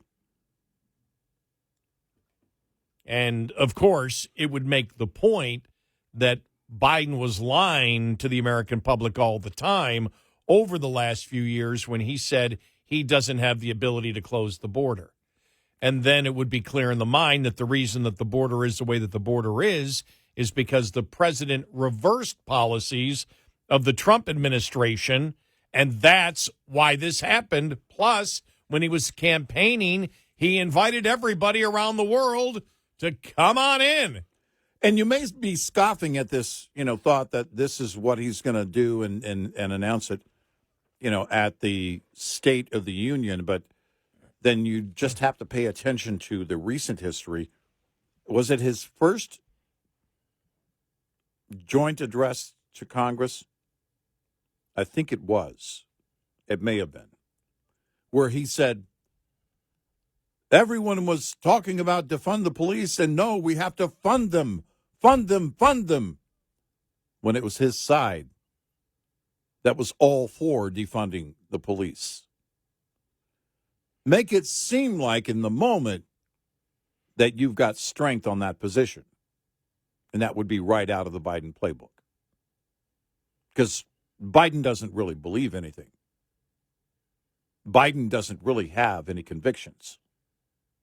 There may be a conviction or two coming the way of his son, different kind of conviction.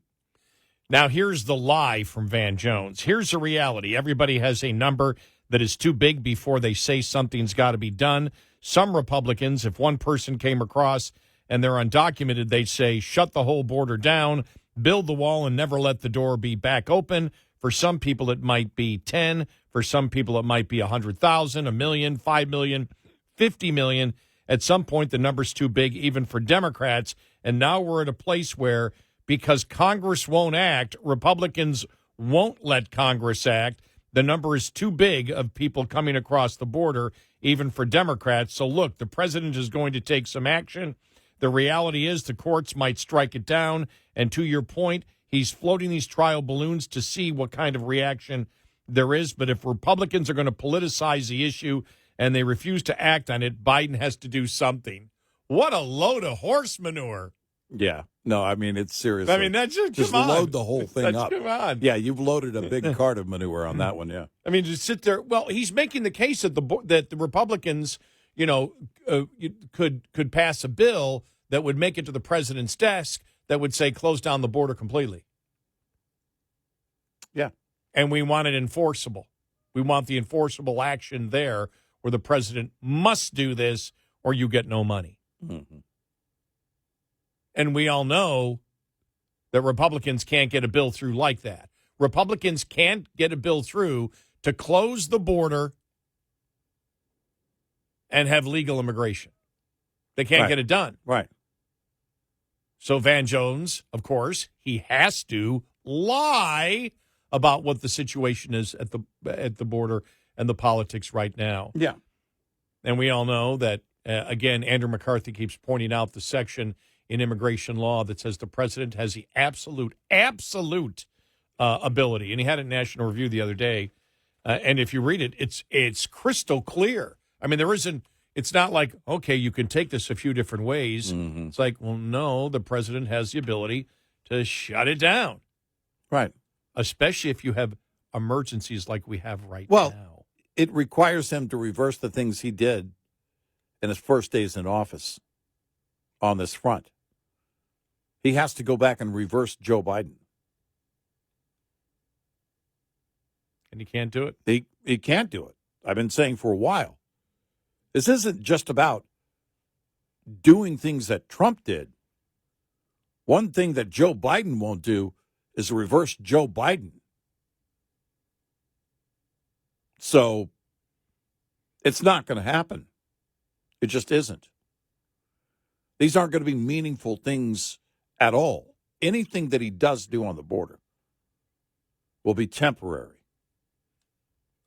It will be small, insignificant, not going to make a dent. And one of the things that we've been talking about is, especially now, I mean, as we talked earlier, it's already spring here. We've already hit the 80s a few days already. And as the weather warms up, you're going to see even more activity at the border. As the heat in the 2024 election cycle gets greater, you're going to see more action on the border. And the reason is, activity on the border. And the reason is because anyone who wants to come here knows that the political winds are going to change at some point. And that point could be January 20th of next year, if not sooner. So you need to get across as soon as you can. And that's what that's the entire idea. We're going to see a massive surge this summer. Anything this president does is going to do nothing. It's not even a large Band-Aid on a dam break. It's one of the tiny Band-Aids. It's a paper cut Band-Aid on a massive, massive, massive porous border. You're not going to change it. If they were to put something into effect now with this administration, Gary, if they did it now, and I mean conservative Republican type move on the border, you're still going to have to get the manpower and everything in order. It's going to have to really fall in line very quickly. It's not going to happen very quickly because of the big problem they've created. This is so massive right now. Getting the equipment, if you went to the Border Patrol union, and asked them, all right, what do you need? What do you want? You want the wall? You want technology? You want manpower? You got that list. Fulfilling that list, especially on the manpower, is going to take some time. Getting it to the point that is needed to control the border is going to take some time with the best of moves, with the most solid move you can make. And Biden isn't even about to make any of those moves. Yeah, I'm just looking. Here it is. Okay, I found it from Andrew McCarthy. For those, because, Van Jones, well, if he does an executive order, it could be overturned by the courts. So basically what he's saying is that he doesn't have the ability, but he might break the law in order to, secure the border. And Andrew McCarthy keeps writing over and over again. He wrote it on Twitter again yesterday. Always remember, Biden has and always has had as the president the authority to shut the border. He let 6 to 8 million entries happen because he chose to, not because he had to. Here it is right here from C8 U.S. Code 1182, right there in the law. The headline or the title, suspension or of entry or imposition of restrictions by president. Quote, whenever the president finds that the entry of any aliens or of any class of aliens in the United States would be detrimental to the interest of the United States, he may by proclamation and for such period as he shall deem necessary suspend the entry of all aliens or any class of aliens as immigrants or non-immigrants, or impose on the entry of aliens any restrictions he may deem to be appropriate, end of quote. Could it be any clearer? Pretty simple. It's something we've known. By the way, the White House knows too. This president knows that. He's not about to do it. The president knows this, which is proof that Joe Biden isn't going to reverse Joe Biden. Well, this all comes to the speculation. I think Axios had it. Quote, Biden has considered an executive order that would dramatically staunch the record flow of migrants into the Southwest. This could even happen in the 2 weeks before the address, allowing Biden to say he took action while Republicans just talk. End of quote. And that's where Andrew McCarthy says, remember, Biden has and has always had, as president of the United States, the authority to shut the border. He let 6 to 8 million entries happen because he chose to, not because he had to. And then we just read you the part of the law that clearly states the president has the authority. And so this is a great reset. Let's blame it on Republicans. Yeah. That hasn't worked so far. It didn't work when he tried to blame it on Trump. Even remember, even in 2021, when it started increasing, he was blaming it on Trump. I don't think we made it past spring where he was blaming it. Oh, maybe it was. I don't think we passed spring. It was April, May, June of 2021 when he was blaming Trump, and the polls show, well, no, nobody buys it. Nobody buys that the problem. Here's the thing. Democrats are trying to convince the nation that Donald Trump wants an open border. Yeah, right. Yeah, that's not going anywhere, ever. Good luck with that one. Yeah, that's not going anywhere. Just amazing. Well, and and also even if he says something or claims something at the State of the Union, it's going to be laughable. We're far too into this problem, this border crisis right now, for any of that to resonate. It falls on deaf ears because everyone knows this falls on his shoulders. 866-90-RED-EYE. Get in touch with Red Eye Radio, toll free at 866-90-RED-EYE.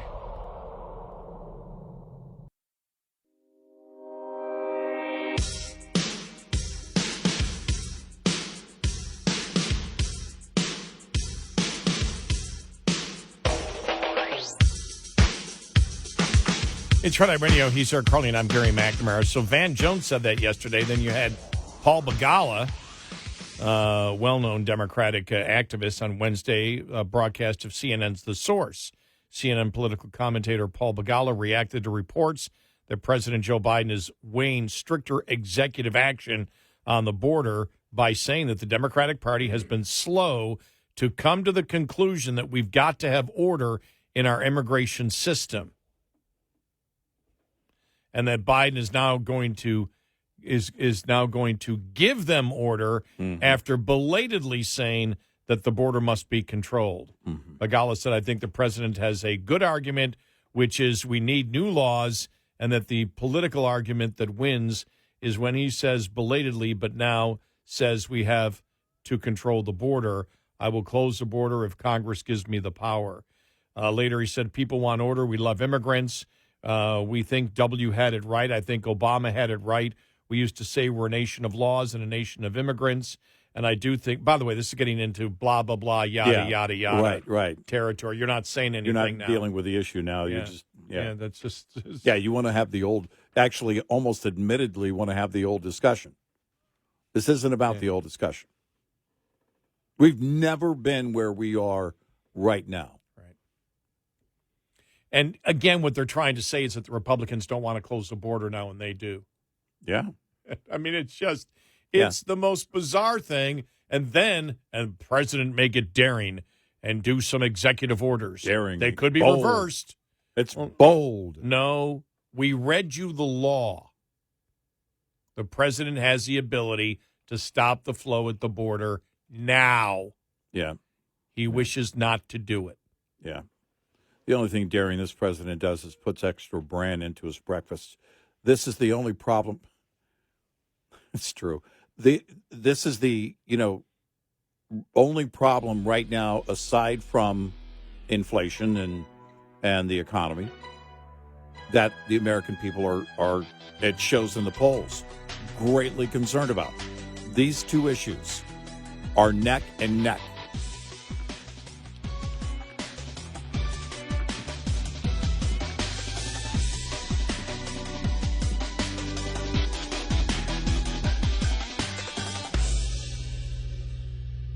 This is Red Eye Radio on Westwood One.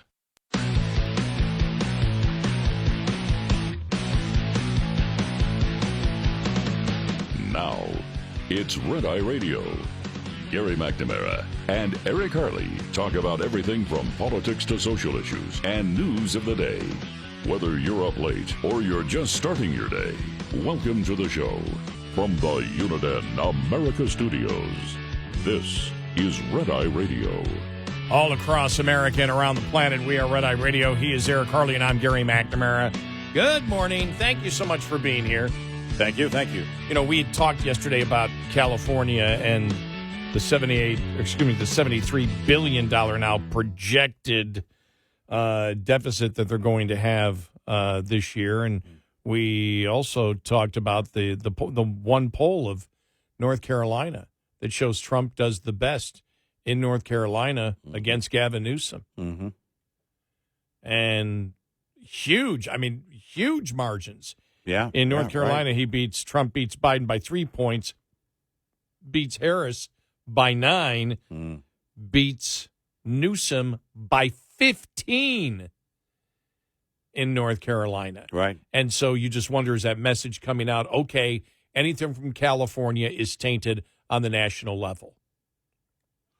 Well, and I think I don't know how much of that happened as a result of the debate, or maybe in the debate with DeSantis, or the other way around. I would probably subscribe easier to the thought that it was the other way around, that the fact that everything going on with California and so many people leaving California, businesses, corporations leaving California, is what resulted in what you saw on the debate, not the other way around. The debate itself didn't really change the hearts and minds. The hearts and minds were what shaped that debate, essentially.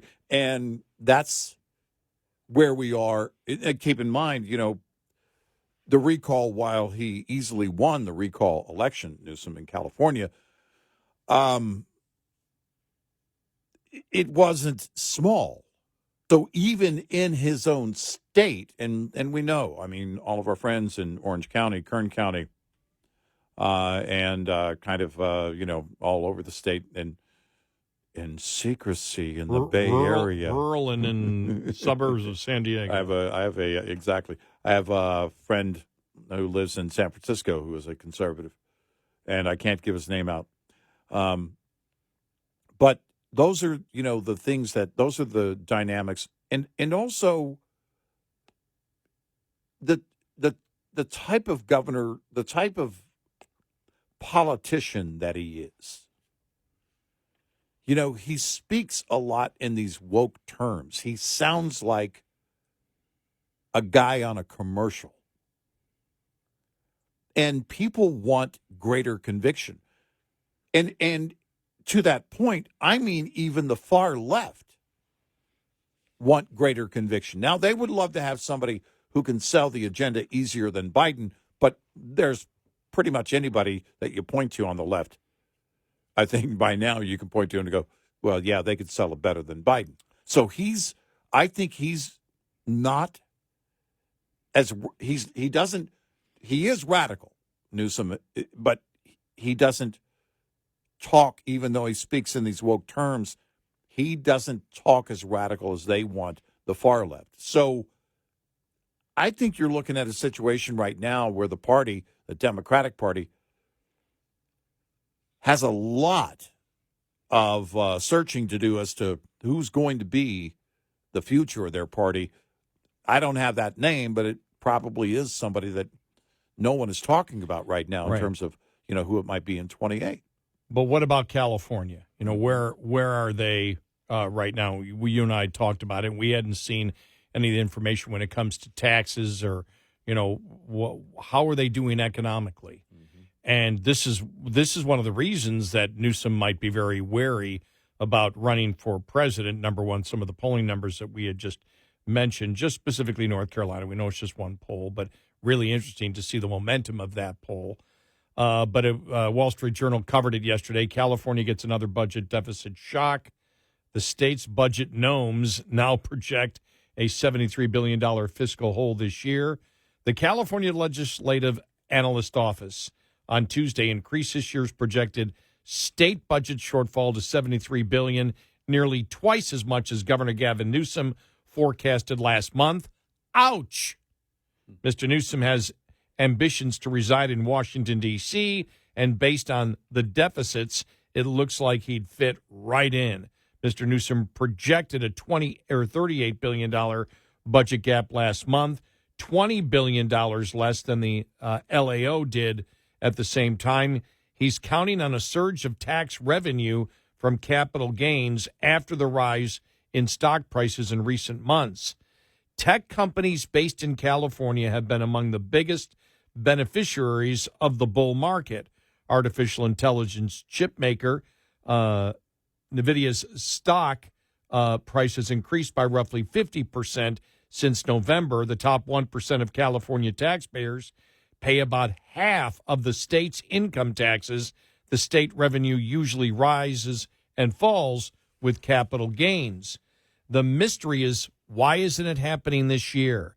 The LAO notes that tax collections in recent months have deteriorated rather than improved.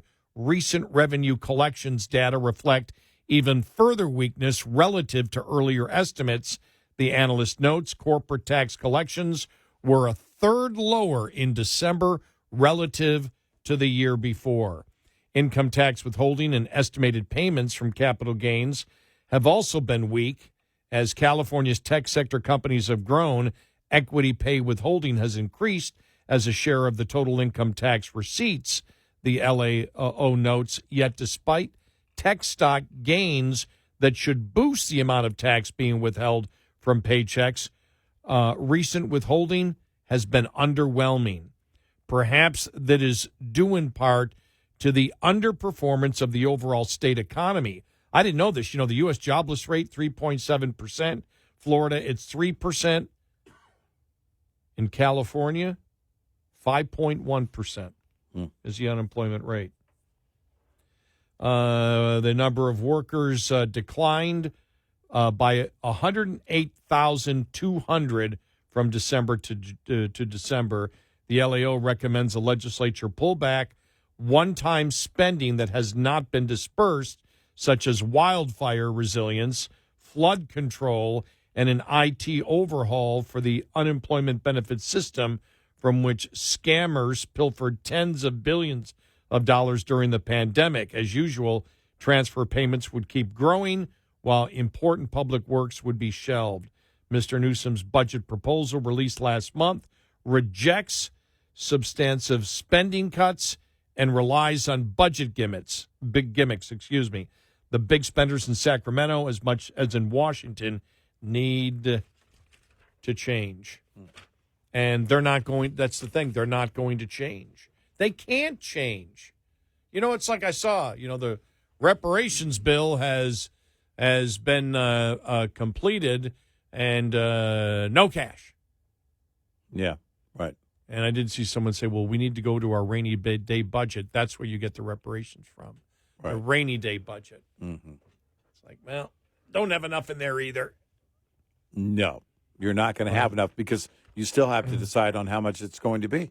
I think the most interesting thing this week, to me at least, it may not be to anybody else, but, you know, normally what I'm interested in, most people say, why? But for me, it was Kevin O'Leary. Yeah. And it was Kevin O'Leary talking about something that you and I have questioned. We don't have the answers. We know it's going to be bad for California and New York and places like Illinois, but we don't know how bad it's going to be because we haven't seen. There are so many variables we've never, ever seen before since COVID. And when you see the unemployment rate is increasing, people are moving. Kevin O'Leary talked about the fact of the decision in New York, the civil trial of Trump, and how that has scared to death any investor in New York. They're like, okay, we didn't want to really be here to begin with, or we understand we have to be in a place like New York just because it still is the center of a lot of business activity. But now we're gone because we can't trust that we won't be hit. And what I found interesting was the number of investors that said, wow, you know, that when the governor spoke and said, well, no, this isn't going to happen. This is only basically, she communicated, this isn't happening to everybody. You're safe. It's only happening to Trump. Show that they're targeting him, and this law can be used for targeting when the state is upset at you. And so when you've got higher taxes, higher regulation that are making you think about moving out of that state to begin with, well, this is a thing that puts you over the top. And I saw one investor had announced that they're leaving New York. Mm-hmm. Said just can't do it, can't take the chance. And, this law passed, we're out. This law is in, it's been used, we're out. We're not going to, we cannot take the chance. There's no reason for us to take the chance to do this. And now with the economic incentives worth it, and I say economic incentives, if you're going to a state where a lot of people are moving in, there's probably more of a workforce waiting for you. Yeah. Right. People are moving to get a better job. But when he talked about winner or loser states, it is fascinating. Where is that going to end? You and I were shocked when we saw the projections of the population in Texas in 75 years. It was like, my God, is everybody going to move here? Because you're talking about 100 million just in the state of Texas, a state that's currently just a little over 30 million in 75 years from now. I mean, that's that's unprecedented kind of growth in that time period. Yeah. That you basically grow 70 million people in 75 years in a state. I hope my great grandkids have the ability to beam by then. Well, transportation is going to suck. And so when he said, look, you have loser states and winner states, I'm sure he was talking about the blue states or loser states. I'm sure because of his rhetoric, it'll probably upset some people. But there's a legitimate point there. After COVID, businesses look and go, California's going to shut down again. New York's going to shut down if something happens again. Texas and Florida aren't going to shut down, and Oklahoma isn't going to shut down, and North Carolina isn't going to shut down, and Tennessee isn't going to shut down. Just, I don't want to make it seem like the only place people are moving are Texas and Florida, but Texas and Florida is what's used as the anti-California example. Well, because they're getting the brunt of it. And that's where, Right. that migration is happening Right. in big numbers, and it's too big to ignore. But also the states that, and many of those that you mentioned, where people look at what's going on, high crime in their area. And even if they don't buy a gun or they've never owned a gun, they want the ability that if they feel like they need to get a gun and protect their family, they can do it. I've seen that anecdotally a lot more over the last 2 to 3 years than I've seen probably in all of my life, talking to people, just individuals. This is what I love about, and these are people that moved to Texas. In fact, just had a conversation about a week and a half ago. A guy who grew up in San Diego, California. I don't feel like this. I don't feel like I can have that choice to protect my family. But now think about the crime in major metro areas. And not that Texas is immune from that, but the difference is whether or not you have the ability to protect yourself, whether or not the state wants to come after you as a lawful citizen because you want to provide protection for your home and your family from the bad guys. When you see the cost of, in California, the cost of regulations, the inflation and the cost of living, which the average person is now being shut out of having just a decent middle-class life. And one of the things is, but people don't move. People have moved in this country in a time where they had a lot less revenue, and it took a lot longer to go from one state to another. That's always happened. Migration to different states has always happened. It's been a normal thing, and people have sacrificed a lot more than probably most people have to sacrifice today in order to move. It's a hassle to move. Yeah, right. Yeah. But there gets to a point when you look back and say, California would close down for COVID again. Texas isn't going to. Florida isn't going to. These other states I mentioned too. We just used the two big ones that are in the conversation. But you can throw, Tennessee in there and Georgia in there and North Carolina in there. And you throw a lot of these states that it's like, no, we know they're going to have a much more pro-business model, and they're going to welcome us here. You saw Remington left New York finally. They're out of there. And now with this new law, I just think there's a possibility of taking it to levels that we've never seen before. Where you have many states where the migration just booms, and places like New York and California, they're going to have some kind of an economy because you have people and you have want at that point. You still have that. You have to service the people that live in a particular state. They're all part of, capitalism because they have wants, but it's going to be a lot smaller. When you have these states that have all these incredibly insane regulations that wish to clamp down on people's religious freedom, that wishes to clamp down on people's First Amendment rights, that don't necessarily actually believe in the Constitution, where does it all go? Right. Where does it all go in the next, 50 years in this country? What will the state of California and New York look like when they keep doubling down on the bad policies that have hurt them? Right. 866-90 Red Eye. Brought to you by Hot Shot Secret. Hi, I'm Jen Loomis, a transport safety expert at J.J. Keller, and I'm here to share a tip on compliance, safety, accountability. Compliance, Safety, Accountability, or CSA, is the FMCSA Safety, Compliance, and Enforcement Program. Its goal is to hold motor carriers and drivers accountable for highway safety and to reduce crashes, injuries, and fatalities on our roads. CSA does this by assessing the safety performance of motor carriers and drivers based on data collected during roadside inspections, crash reports, and FMCSA investigations. Based on the data that is compiled, motor carriers are assigned a score. The carrier is then grouped with other carriers who have had a similar number of safety events. Carrier scores within the group are then ranked to determine intervention priority. Low scores are better, so carriers with the highest scores are those that are most likely to be targeted for intervention by the FMCSA.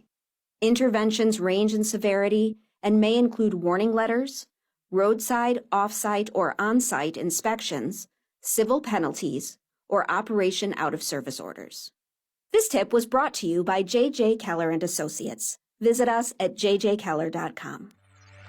We'll be right back with more Red Eye Radio with Eric Harley and Gary McNamara.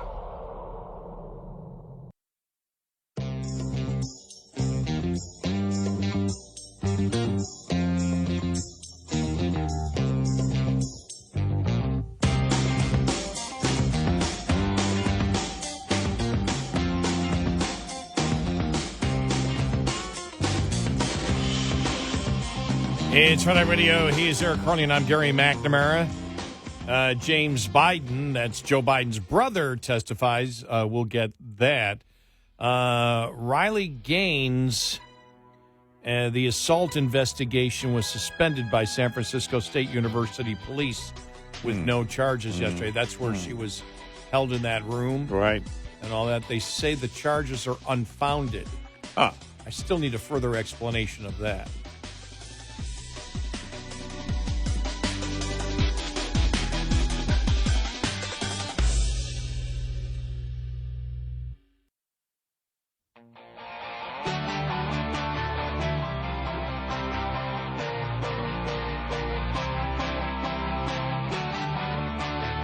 You're listening to Red Eye Radio from the Uniden America Studios.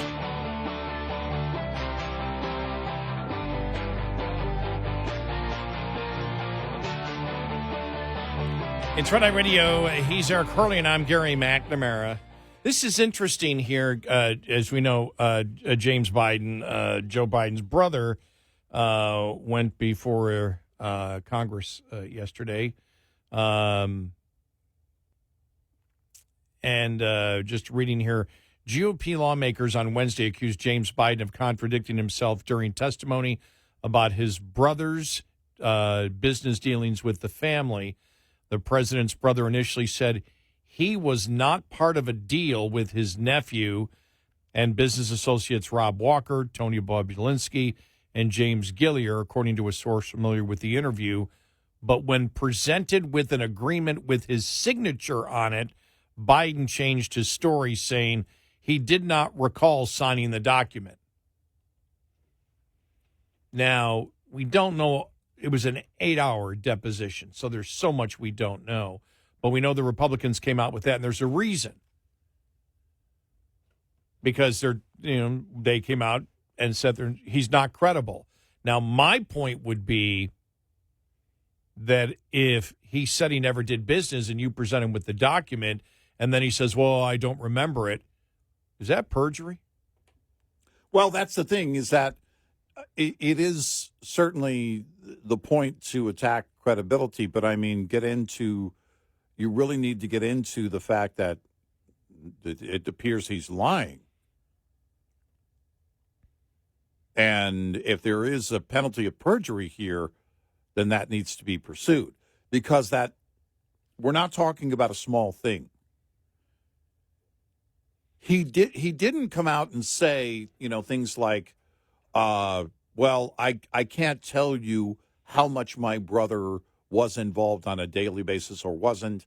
They didn't try and be, essentially go around the answer and do well, I don't remember on everything, which you, by the way, can get away with without the threat of penalty. It depends on, how you answer, but certainly those are the things you want to, look at, whether or not he's lying here, not just about destroying his credibility, but also whether he's willing to go that far for his brother and lie with the threat of possibly being charged with perjury. And that's what stood out for me. Well, I found it interesting that it was the Republicans using the words contradicted himself numerous times. Well, because I was is thinking, what they come out with. Because, right. I mean, and is it because they don't want to oversell anything? I guess, because the first thing I thought was, man, this looks like he's lying through his teeth. We mean the opening statement. When Yeah. you read I agree. And for anyone named Biden, that's part of it. It's in your DNA. You can't change it. And that's, because I thought, oh my gosh. I don't know who prepped him for that. Yeah, because that seems like something that you would know. I guess here's the thing. Well, maybe they don't. Maybe wait a minute. When you do so many wrong things, maybe you forget one deal. Right. I can't remember that deal because I was over here doing this deal. Are we talking about Ukraine or China? So here's the to back up what I said. I don't know who prepped him on that. Well, I do know who prepped him on it, in part, and that was his brother's team, because job number one is to protect his brother. His brother gives 2 cents about him. Joe doesn't care about his brother. This is all about saving a presidency, and that's job number one when he went in. When James Biden goes in, you're trying to protect the president, and you're trying to say, and that's why you take that stance. But I don't buy it for a second. Now, I'm not going to buy it when he walks into the room. I'm going to go, guilty. I'm not going to buy it anyway. And the question is, all right, you've got to prove that he's lying, of course. Those are the things that are important in any process like this. But job number one is to protect his brother as president, and he has to go in and say, no, he had nothing to do with any of this. By the way, my first question was, so he didn't know anything about it, didn't have it. That's what you're implying. Joe was just going about his business, but you guys were clearly enriching yourself. So do you love your brother, James? Oh, wow. That's the first Somebody's thing. It's the love question. Because, the liberal media's basically everybody protecting the president has been saying, well, this is someone he's just for the love of his son who was going through everything. He just loves his family, and you would have to extrapolate that out to his brother, James. But if his brother James is saying, well, he didn't have anything to do with it, and kind of implying that he didn't know anything about anything that's going on, and you can point to the bank accounts and the transactions and everything else there, and that would have been one of my first questions for him is, James, do you love your brother? But, you see from this, let they're me just trying to protect Biden as president. Let me expand on that one because the whole love brother thing gets to there's two scenarios here. Mm-hmm. There's two scenarios here that have remained consistent, even though that confidential human source has been charged by the Department of Justice. We'll see where that goes. Democrats are saying, well, that means the whole thing should be dropped. That's ridiculous. There's a ton of other things here that involve suspicious financial activities with the Bidens. But what I would have said is, look, Jim, what you're saying is Joe was never involved in it. So what were you doing? Are you stating, because we know that you attempted to sell influence to your brother. You know it. Here it is right here. We know that Hunter Biden was attempting to sell influence. In fact, that's become the defense of you from the media has been just that this is just a thing where your brother loved all of you. Well, if you're saying your brother had nothing to do with any of these business transactions at all, are you saying that he wasn't in the loop where you were attempting? Did he know that you were attempting to convince other countries and other bad actors that you could get your brother to do things for him or do things for them? Right. And you never came through? Did you stiff everybody? Did Hunter stiff everybody? What happened? Because either it's that Joe Biden knew what was going on, whether he enriched himself doesn't matter. It's whether he enriched his family. Yep. But the other scenarios we brought up, which is the one where everything, this is from the leftist media. It's not us. They're the ones that said it's an illusion of influence. That you had a troubled young man who was going to foreign governments and foreign entities and adversaries of the United States and telling them, hey, I can get my father to do anything you want. Give me money. But we know it went beyond that, Jim, because we know, Jim, that you and Hunter, that your money went through the conduit of these bank accounts and these LLCs that were created just to transfer money that we know organized crime uses things like this in order to hide and launder their money. Right. So are you saying that the entire, as we're being told, that this is only that Joe loves everybody? Right. Well, does Joe love all of you? And are all of you using Joe? Are you attempting to destroy his legacy to enrich your family through this? Right. I probably wouldn't ask the question that way. I'm just telling you all the thought process that I would want to communicate, that I would somehow get into a question for James Biden. Right. Because why were all these was the plan to enrich the entire family? Well, because if we're being told, this was the illusion of influence. Illusion of influence, yes. Yeah. So this is the illusion of influence, which is to say, look, let's all go pretend that we can get, Joe to do things, and then we'll sell that. This illusion that we can get Joe to do things. By the way, if you were president and your family was doing that, would you be ticked off? Oh, yeah. My family's implying to the entire world that I'll take a bribe. Right. They're setting me up. Right. And by the way, it makes it look like to the entire world that I'm part of it. Right. So it's one or the other. Right. It's one of the other scenarios that we have brought up here, and the second one isn't really believable. No. I don't buy for a minute that Joe knew nothing about it and wasn't involved. There's too much evidence already. There's a reason that he points lied to him being involved. And there's a reason he lied early on about never discussing any business with his son. Right. Which we know is false. Right. He did. That's what's similar in what James was in his brother James's testimony. No, Joe Biden wasn't involved and he didn't do, and blah blah blah blah blah, and then all of a sudden, you got the question on the signature. Oh, I don't remember that. Yeah.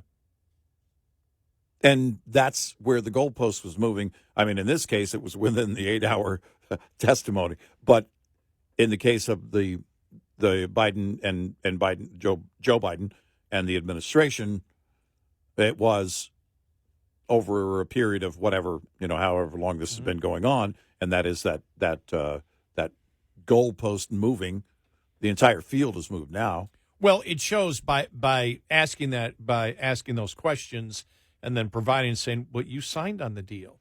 Yeah. Oh, I don't remember. Right. So it went from, not being involved in this business transaction to I don't remember, and there's your signature, right, yeah. Which, again, you wish to do because it taints all of your testimony when you get caught in a big lie like that. Right. That's what you can't win. I did like, I don't know, it wasn't a like or dislike. I did find it interesting how the Republicans referred to it as a contradiction and not a lie. Yeah, no, that was what really caught me. I thought, no, that's not contradiction. Now I think it's quite possible you set it up to and you just stay with the facts. Okay, we can't prove his intent, whether it was a lie, whether it was, but either way, we know it was a contradiction. And so, I don't know. That could be the approach here. It makes the same point. Well, and he said something. He said something that wasn't true, and we had the document that showed that he signed it, and then he ended up contradicting himself. Yeah, and then trying to say he didn't remember. And so you let the facts speak loudly for you, and you let the surrogates basically sell it for you. So, yeah, but for me, it screamed lying. He's lying. 866-90 Red Eye. Coming up, more with Gary McNamara and Eric Harley. It's Red Eye Radio.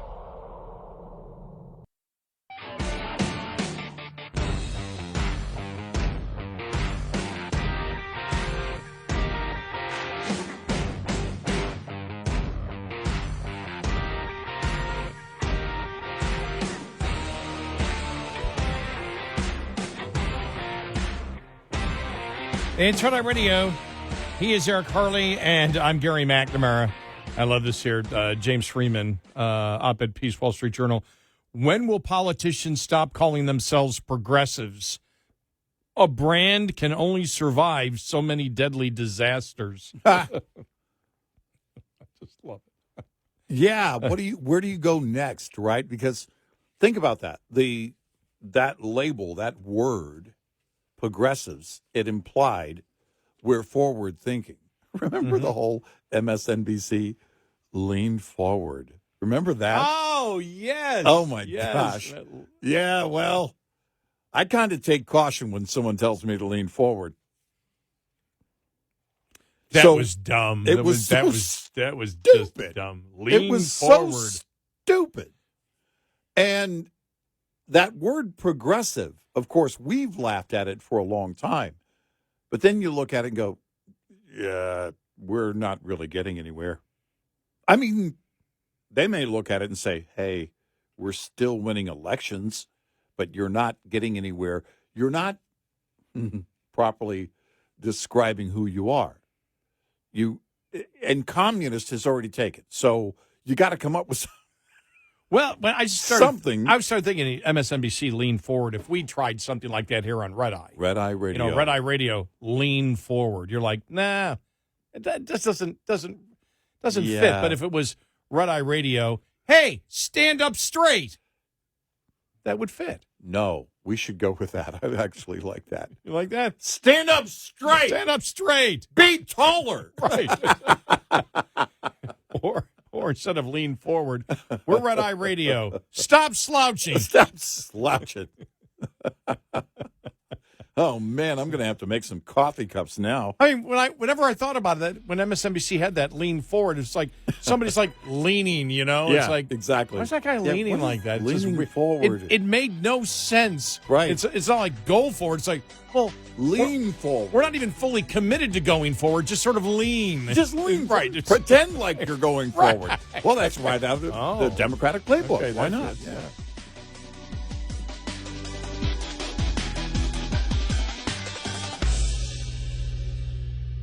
This is Red Eye Radio on Westwood One.